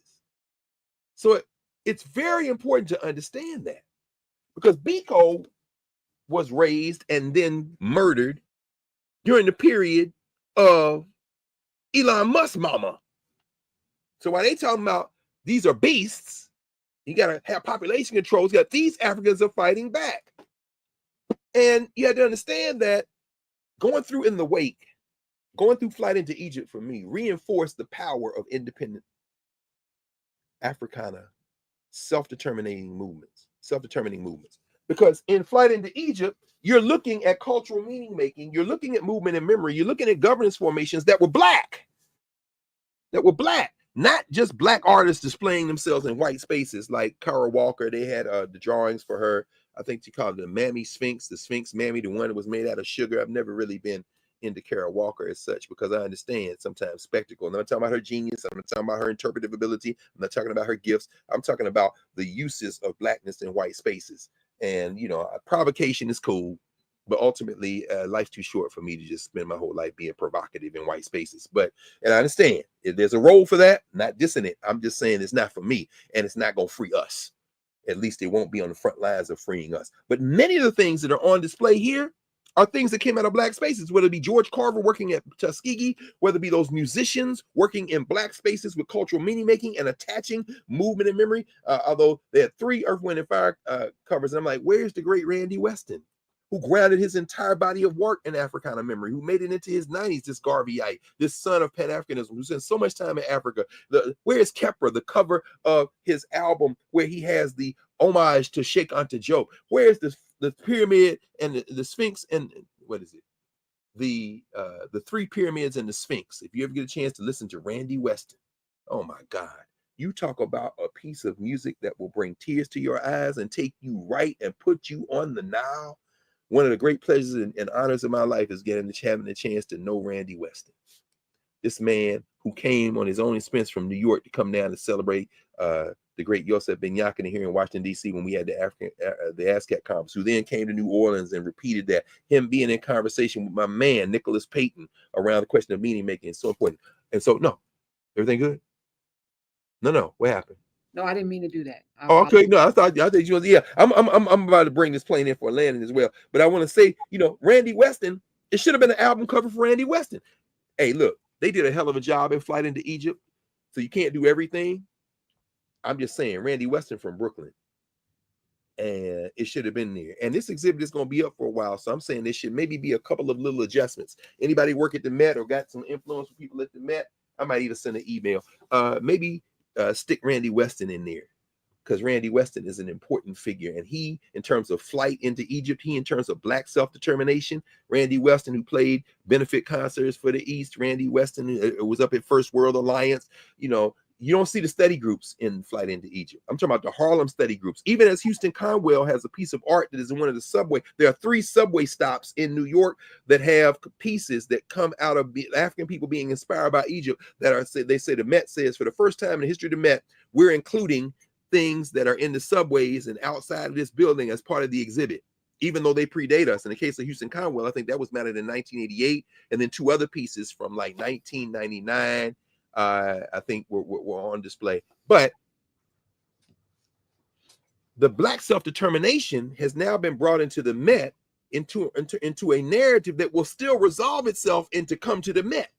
And the reason that they were involved in those conversations, the foundations, you look at Shawnee Crow. Shawnee Crow came out of the formations that created the Institute for Positive Education and the Kemetic Institute and all that stuff. So when you see Shawnee's part of a long genealogy. She didn't get that Black consciousness when she came to Howard. It was my student lady say, Shawnee coming to Howard. My niece is coming to Howard. It's a beautiful thing. She didn't come there. No, she was born into that and raised into that. She and her brother Zekiwe, short for Zekiwe, they come into that space that way. And so when you see her on the wall, if you know, you know. Yeah. But the problem is we need more people to know. And so in the other side of the Met, downstairs in the corner is this huge Egyptian thing. Y'all should put that in. That's the reason that you have the other thing. And underneath that is the study, but the study will upset the apple cart, and that's going to be a problem. So you can have the representations. It's not going to cost you anything. You still going to have the Met Gala. Hell, everybody can come dressed as Egyptian next year. Just make sure the money comes to the Met. Well, the Black museums, the Black institutions, the Black spaces that were created, whether it be the Great Blacks in Wax in Baltimore, whether it be the Charles Wright in Detroit, whether it be the National Museum of African American History and Culture in Wilberforce, whether it be any of these institutions, whether it be the Anacostia Museum, Dr. John Kennard, that gets absorbed into the Smithsonian, east of the river here in Anacostia, all of those things representing forms of Black self-determination have to be resolved into this hierarchy of whiteness that will say, hey, we're recognizing you. And then people should say, yes, this was our aspiration. It was never our aspiration. In fact, in the slavery's wake, as I walk through this brilliant exhibit, I'm going to say more about this next week. I think I'm going to say this for next week to go through in slavery's wake, because the thing that strikes me over and over in slavery's wake, when when Frederick Douglass says power concedes nothing without a demand, it never did, it never will, it never has, it never will. These take on more compelling meaning when you think about how institutions respond to self-determination. You know why this exhibit is here? Because of maroonage, because of Black self-determination. It wasn't slavery that did us. We resisted, we survived, we connected, we built. You know what is killing us now? The whiteness of integration. Because when you look at what produced Lena Horne, that wasn't the 19th century, it was the 20th. Even as they just honored the Apollo Theater at the Kennedy Center last week. Shout out to my sister Leatrice Elsie, who works with the Apollo Theater, who we went to undergrad together at Tennessee State. The good people there, they all celebrated. Even as we talk about these moments of Blackness, it wasn't captivity that did us in. It wasn't the human trafficking. It has been over the last half century. And when I say integration, I don't mean the aspiration to our common humanity. I mean the destruction and undermining of Black institutions that produce that type of space where you can have that type of sensibility. And I'm talking about the meaning making it's based on. In this exhibit, you see the Congo ways of knowing. You see the Maroons evoke. You see all this stuff, and you see it in the wake of slavery. But I think to myself,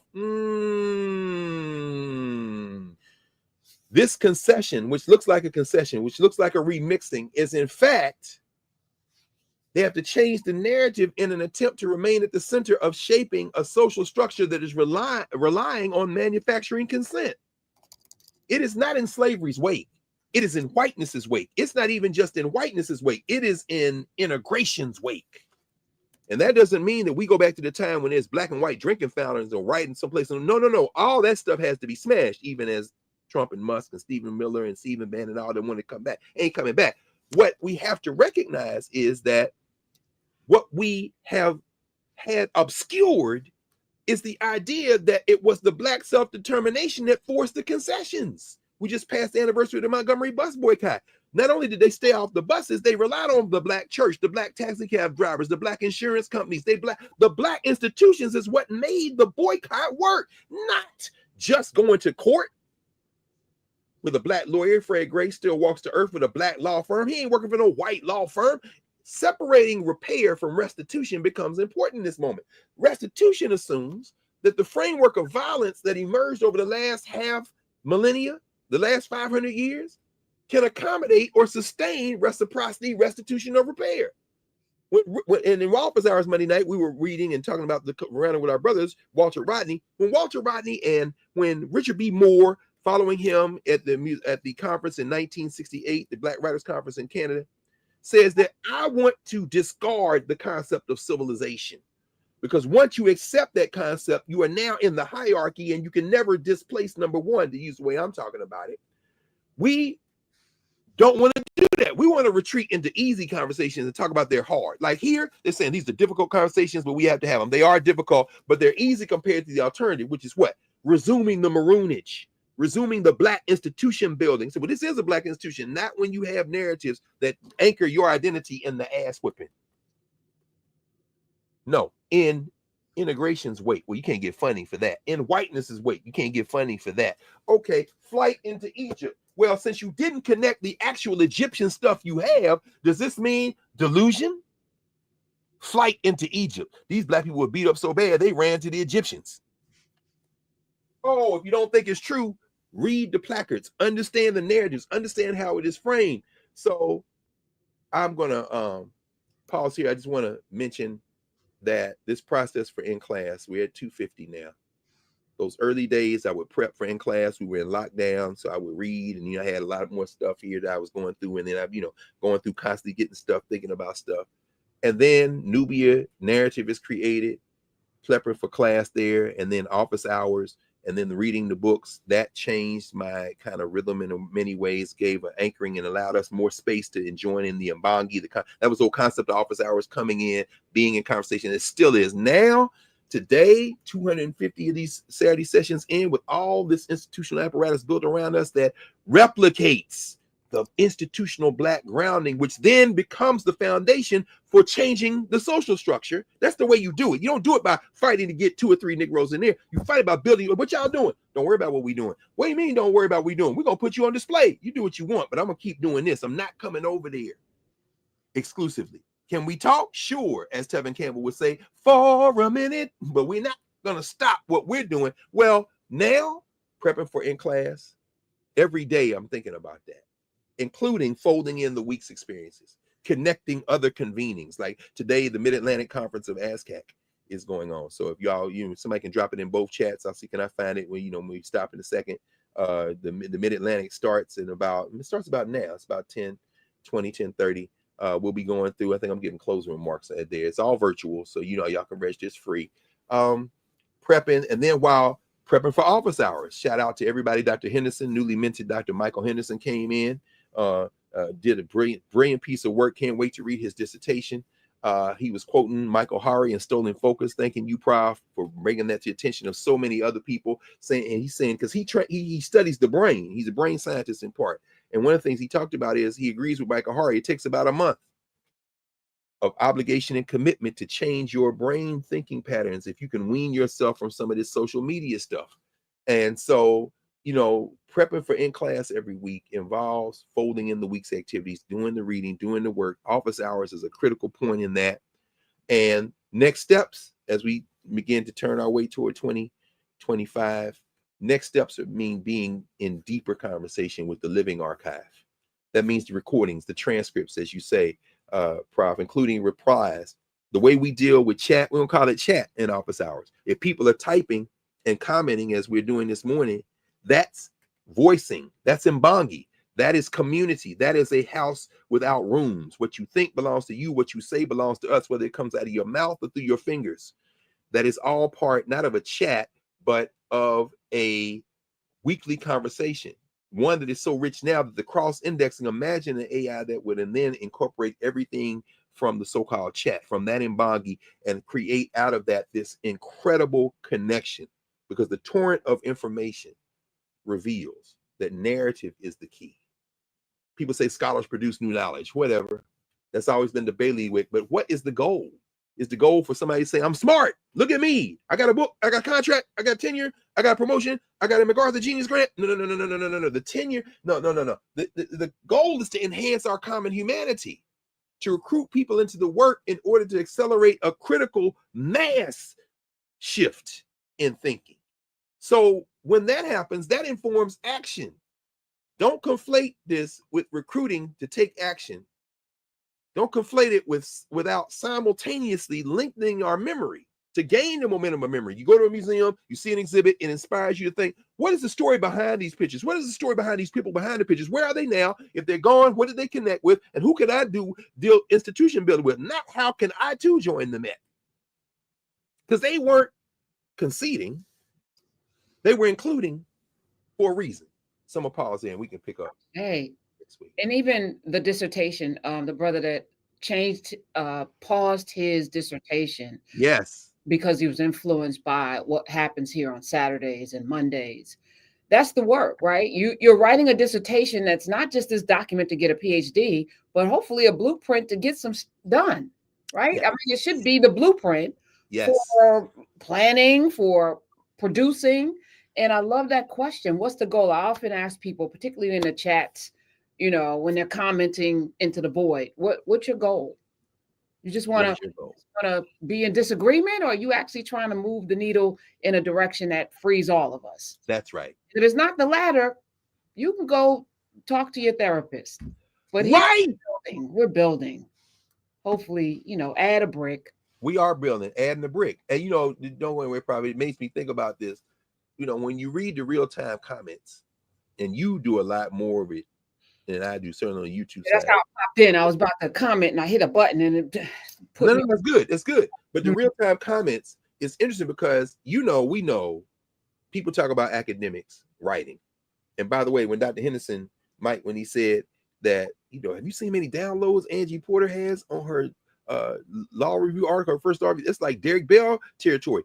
Yes, he's right. And from the governance perspective, you got people reading the law review article by the brilliant Angie Porter that on Africana legal studies who aren't academicians, and that's the goal.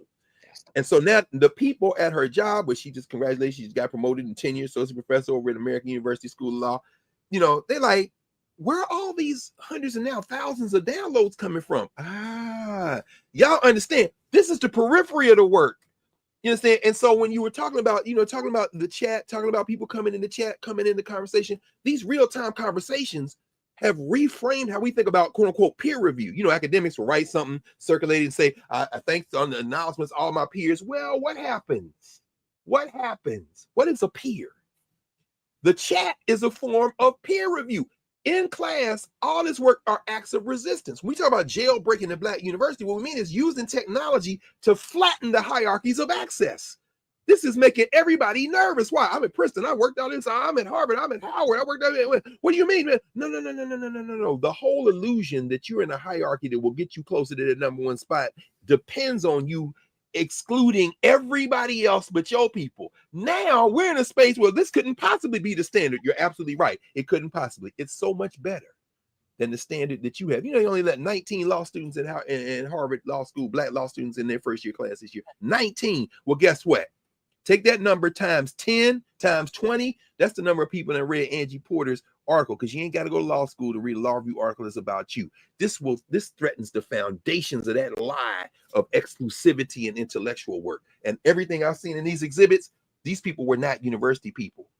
You come to the university, and the museum becomes irrelevant once we go back to the thing that the museum is pulling in to have you come to the museum and say, this is brilliant. Yeah, you know what's brilliant? The stuff, not you, not the narrative, the stuff, because your narrative is trying to bring us home to you.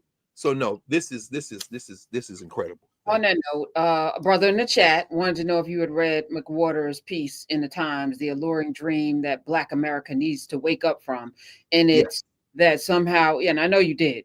Yes. And I was reading it. What is he? Yeah, go ahead. What you think about John McWhorter? Tickles me. I like John McWhorter. You know, I've sat on many panels with him when I used to do that thing back in the day. You got to tell us a little bit of something about that, please. No, I'm not, because anything that I say won't be nice. So it's okay. I'll leave that for a good speech. But what I wanted to ask you, because you and Dr. Beatty, you go to Egypt specifically, take people there. His thesis is somehow Black Americans need to divorce themselves from the notion, or not align themselves with Egypt, because that's not where we come from. And this glorification of Egypt as somehow our ancestry is not right, because we come from, Senegal and the Ghanas and the, Benins. We don't come from there. And that, we glorify Egypt because it's so developed, which low-key saying something else. Well, I was like, wasn't Mali the richest? Anyway, I'm gonna say less. So no, but that too becomes, I like John McWhorter. I'll tell you why. Because he makes it very easy to show what happens when you're at Columbia. You've been a pick-me of the Manhattan Institute. You are ensconced on panels, everything from this Martha's Vineyard panel that Skip Gates and them put together last summer to the op-ed page in the New York Times. He makes it very easy to show how white nationalism elevates those who have all the appearances of knowledge and are talking so thoroughly out of their ass that when you show very simply, John McWhorter is a trained linguist. Yes. He doesn't know. I could write on his forehead in uniliterals, John McWhorter in Meta Nature, and he couldn't translate it. So for a trained linguist, talk about where people come from, when his area of academic expertise would absolutely reveal the deeply fraudulent assertion that we are not connected linguistically to that, is so simple in 2 minutes. Hey, John, come here, man. Sit here. Do you know this language here? No. But you said we not from there. Yeah. What you basing that on? Oh, you watched 2 documentaries. Your friends from the Manhattan Institute told you that, and they put you in the New York Times because you do know that there were 7 major regions for the trade in enslaved Africans, human captivity, right? Yeah. Oh, yeah. And one of them was East Africa, right? Dar es Salaam. No, hold on. Bring your ass. No, sit your ass here now. I love you. Sit here. Let's dance. Mr. McWhorter. Sheikh Anta Diop's from Senegal. You said that's where we came from, Wolof, right? Do you know Sheikh Anta Diop's work? Yeah. You're clowning it, but he understood the language. He speaks more languages than you do. Yeah. Okay. So what you're saying is you don't know any of this, because Diop says in the African Origin Civilization and Cultural Unity of Black Africa and Civilization of Barbarism, he makes the linguistic case for the cultural unity of Africa. Certainly you know that. You are a linguist at Columbia. Are you familiar with the work of your colleagues at Columbia? And then you mark his ass, go all the way back to Franz Boas, who was in conversation with Du Bois, who was anthropologist. He in Columbia, right? No, John, don't get up. I love you. Let's talk. Because clearly you know something that everybody else doesn't. Can we talk? I love John McWhorter. In fact, I'm going to tell you right quick. I used his book, Losing the Race, was the one he became pop from. Funny thing is, I don't read these books from ideological perspectives. I'm reading for whatever can be useful. I taught that book in Education in Black America 20 years ago because John McWhorter said this. And here's where I think, I want to know what you think about it. McWhorter said, when I'm teaching my class, I think it was at Berkeley time, maybe. He said, I'm teaching my class on Black theater or something.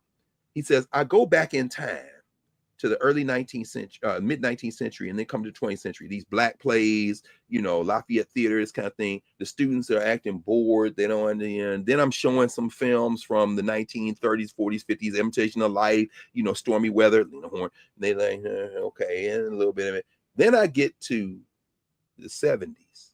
I played the Wiz. Now they singing the songs. He says, this made me so sad. He said, because our students don't know the history. You see what I'm saying? That's what I'm saying. So that's, if I was with John McWhorter, I would start with what he wrote and be like, now, using your example, let's talk about migration patterns and language, since you're a linguist, and maybe I'll show you some glyphs. In fact, I'm not even going to show you because I ain't the one. This is my friend Mario Beatty. Now, in fact, here comes my other friend, Obadele Cambon, who lives in Ghana. He's one of them Negroes who you say is delusional because he was born and raised in the United States through Chicago, went to Morehouse, then went over there. He speaks Tree, he speaks Wolof, he does Meta Nature. So I'm gonna let them talk to you, and let's see if your ass opinion as a linguist stands up to these guys. And after that, if it's true, I will agree with you and I will cheer from you. But what will happen is they're going to throw that Negro in the trash can after that conversation, which is why they let him talk to himself in the New York Times in the first place. Well, he's not talking to himself. And that's the problem, right? Why, you know, I struggle with this, you know, to the extent that we even lift his name up today.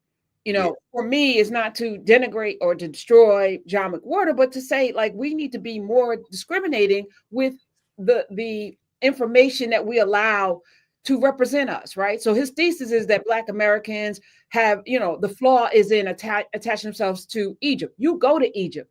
For what purpose? I just wanted to use this. Oh, I see. To give. Yeah, go ahead, please. I'm gonna go get this book right quick. While you talk.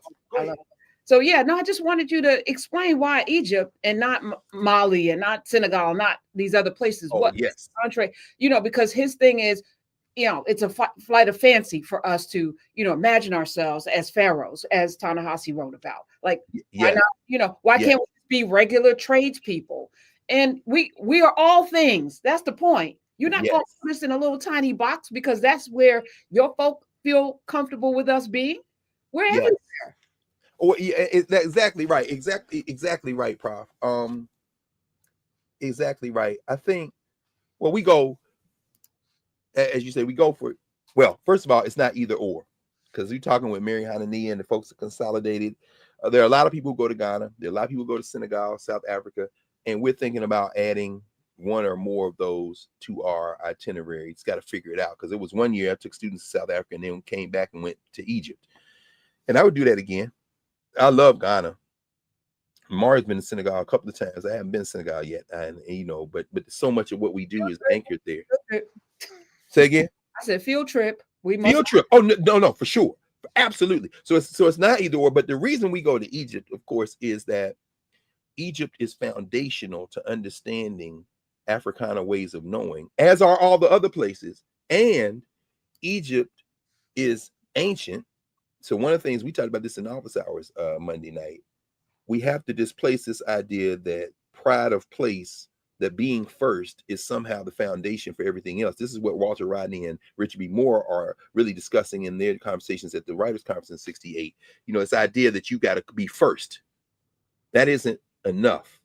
In fact, it shouldn't be important. What is important is the indelible message to learn from the concepts. So, for example, Egypt is a society, and this is where John McWhorter has opened his mouth and put his very, very, very, very misshapen brain on display when it comes to this subject, about which he knows nothing. Because by saying that, you've shown you know nothing. It allows for a critique of hierarchy to go to Egypt. In other words, a critique of ossified structures of dominance and power. The Egyptians were human.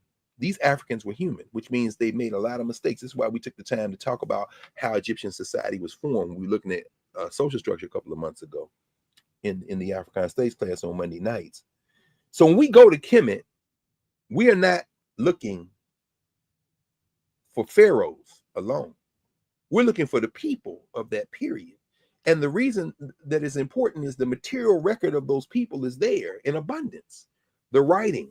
And when we learn the language, even in a small way, and begin to translate concepts, what you see is these are African people. Diant, give life. When you see the concept of mere love, when you see the concept of society and what it means to be ethical, when it talks, there is no concept like ma'at anywhere in Europe. And this isn't, it absolutely is actually, it's a critique of the entire European project. Now, people say, well, that's just rhetorical, and that doesn't mean that it existed in reality. You think we don't talk about that? But let's just, before we go for that's just rhetorical, going back to Marimba Ani and Urugu, where do you see even that rhetoric in Europe? Don't play with us. Johnny boy, since you love your master, you worship your master, my friend. Do you see that concept of collectivity, of connectivity? Do you see that concept of group movement in your beloved Europe? Or do you see it more prominent and more consistent across cultures in the place you say we come from, since we didn't come from Europe, from Africa, from Egypt? We go to Egypt and people begin to recognize, I was raised in Kentucky or Alabama. I was raised in Jamaica or Barbados. I was raised in Brixton section of London or in the north suburbs of Paris where the Africans are. I was raised in Costa Rica or Dominican Republic. My people came from Puerto Rico or from South LA. And I am standing here looking at something that is literally 5,000 years old, that is communicating a value that my big mama taught me. And I understand that I am connected to these people conceptually. Brother John, Brother McWhirter, since you worship your master, chiefly through Latin and Greek, I didn't know you were from Rome or Greece, my friend. Do you really want to dance this dance? You worship your master. Your master is named Shakespeare. Your master is named Nathaniel Hawthorne and Edgar Allan Poe. Your master is named Malachowski, if you want to talk about linguists, and Greenberg, who talks about the classifications of language and excludes Egyptian as being some kind of Semitic tie. And then Theophilo Benga and Sheikh Anta come say, no, this is an African language. We do the connection. And then you realize that these linguists are ideologues. My friend John McWhirter, do you really want to dance this dance? You, sir, are a product of empire. We go to Egypt because it allows us to speak to our ancestors without interpreters. And once you do that, you bring who you are into a space. I'll end with this. If you want to see something fascinating, bring one of those West Africans that you say where we came from. Bring somebody like Ayanelli, who went with us, who speaks Igbo and Ijao and the language that they're teaching now at the library she set up, Ibani. Reading Meta Nature and saying, here's that same concept in Igbo. John, don't play, because you don't speak Igbo or Meta Nature. Your thing is Latin and Greek and some Ebonics that you can't connect back. Don't do that.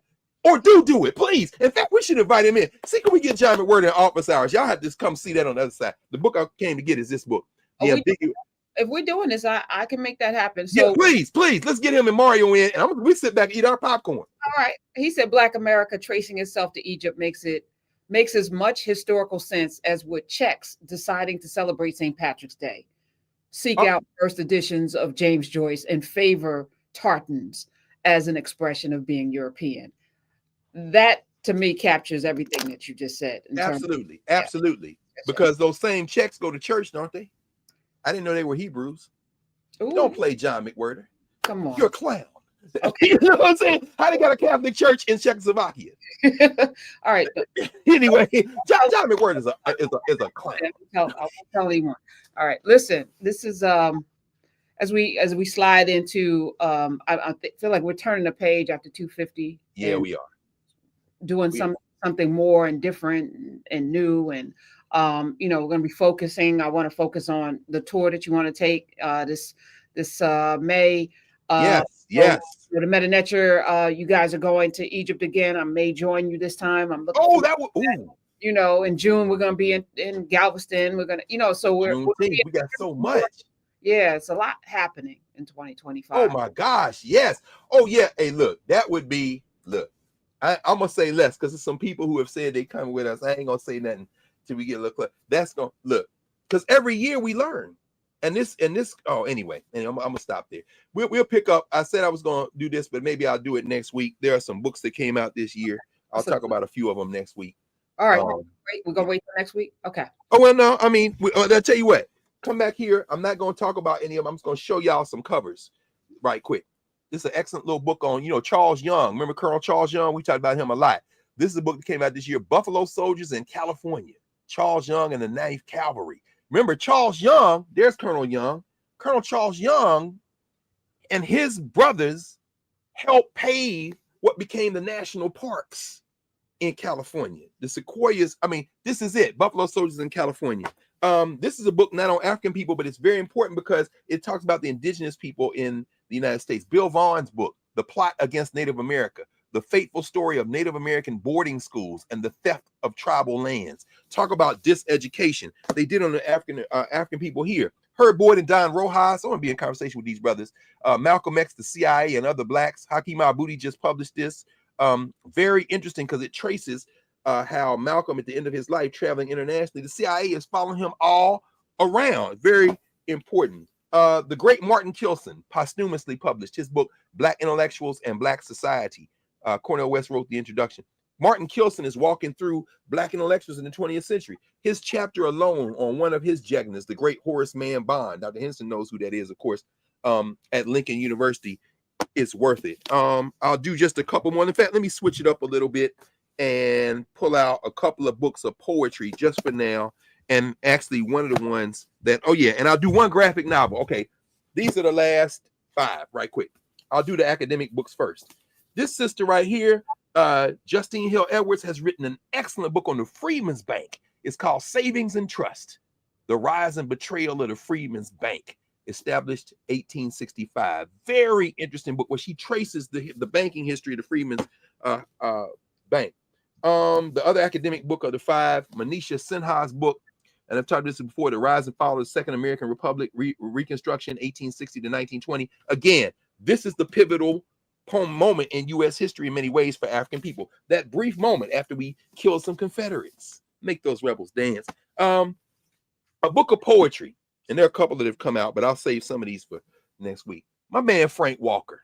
I love Frank Walker. Frank Walker did the work on York, one of the Afro-Latin poets. This is his book, Load in 9 Times. This book takes us through the Civil War, moving chronologically from antebellum Kentucky through Reconstruction. Walker braids the voices of the United States colored troops with their family members. This is just 2024 books. I love Frank Walker's work as a poet. One graphic novel, the good brother David Walker and Marcus Kwame Anderson, Big Jim and the White Boy. Everybody's talking, of course, about 2024's book, James, Percival Everett, as they should. We talked about that extensively here. This is a graphic novel reimagining of that story. Big Jim and the White Boy.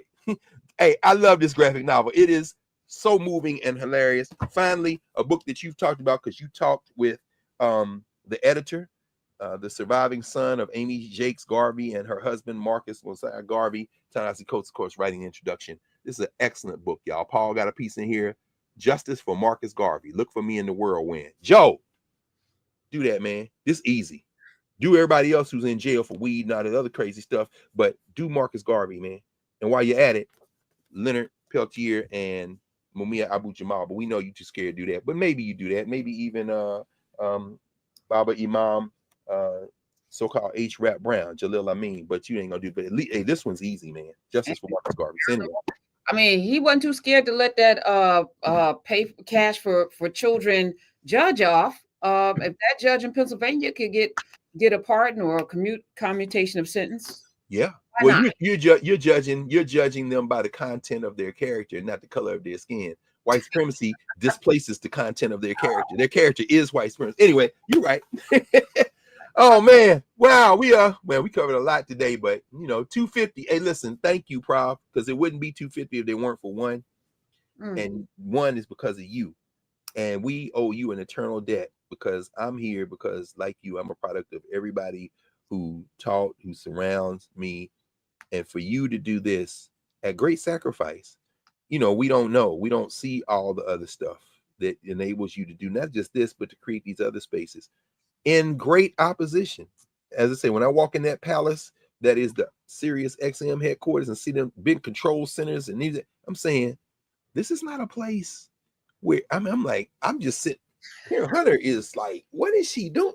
You know what? Just let her cook, as you say. Wow. So I want to tell you, and y'all, we gotta protect her, protect Aaron Hunter at all costs. Yeah. The only thing is my addiction is to doing things. You know, I don't do drugs, alcohol. You know, my addiction is doing. So I mean, that's the only great thing is that's my vice. So as a matter of fact, I have to finish a book when we get off this today. But I'm so grateful to find a fellow do freak, sir. Yes, somebody else that doesn't get a lot of sleep is addicted to doing. That's right. Dr. Black said something powerful. He said, if you want to get something done, give it to a busy person. And I said, don't give it to somebody that ain't busy. Give it to a busy person. That non-busy person ain't gonna get it done. No. And I thought about that. It's we don't know no. And no, I actually say no a lot, but you don't. And being in community with somebody that is constantly in motion, I get to see myself as well. So thank you. Yes. Thank everyone. Oh, Merry Christmas to those who celebrate. Oh, yeah. Oh, absolutely. Merry Christmas. Happy Kwanzaa, first day of Kwanzaa, because we'll be here, I think, on the second or third day of Kwanzaa. Yeah, I think third we'll be there. Yeah, absolutely. Yeah, self-determination. And Monday night we'll be there. What is Monday night? Saturday, Sunday. That's the 23rd. So we'll continue in office hours, and so y'all got a new line of teas out. I'm like, first of all, the triple goddess. Oh my gosh, I am addicted. Talk about addiction. I mean, the almond is no joke, yo. Addiction to anti-inflammation. I mean, addiction to like low blood pressure. Ma'am. Yes, Dr. Sunyata, go to calabashtea.com. You want to give the gift of life. Please. Go give a gift card and then buy a lot of stuff for the people that you love at calabashtea.com. So true. Yeah. Love you. I know you have, bro. Bye, Dr. See y'all later. Love y'all. All right. Bye-bye. And love you too.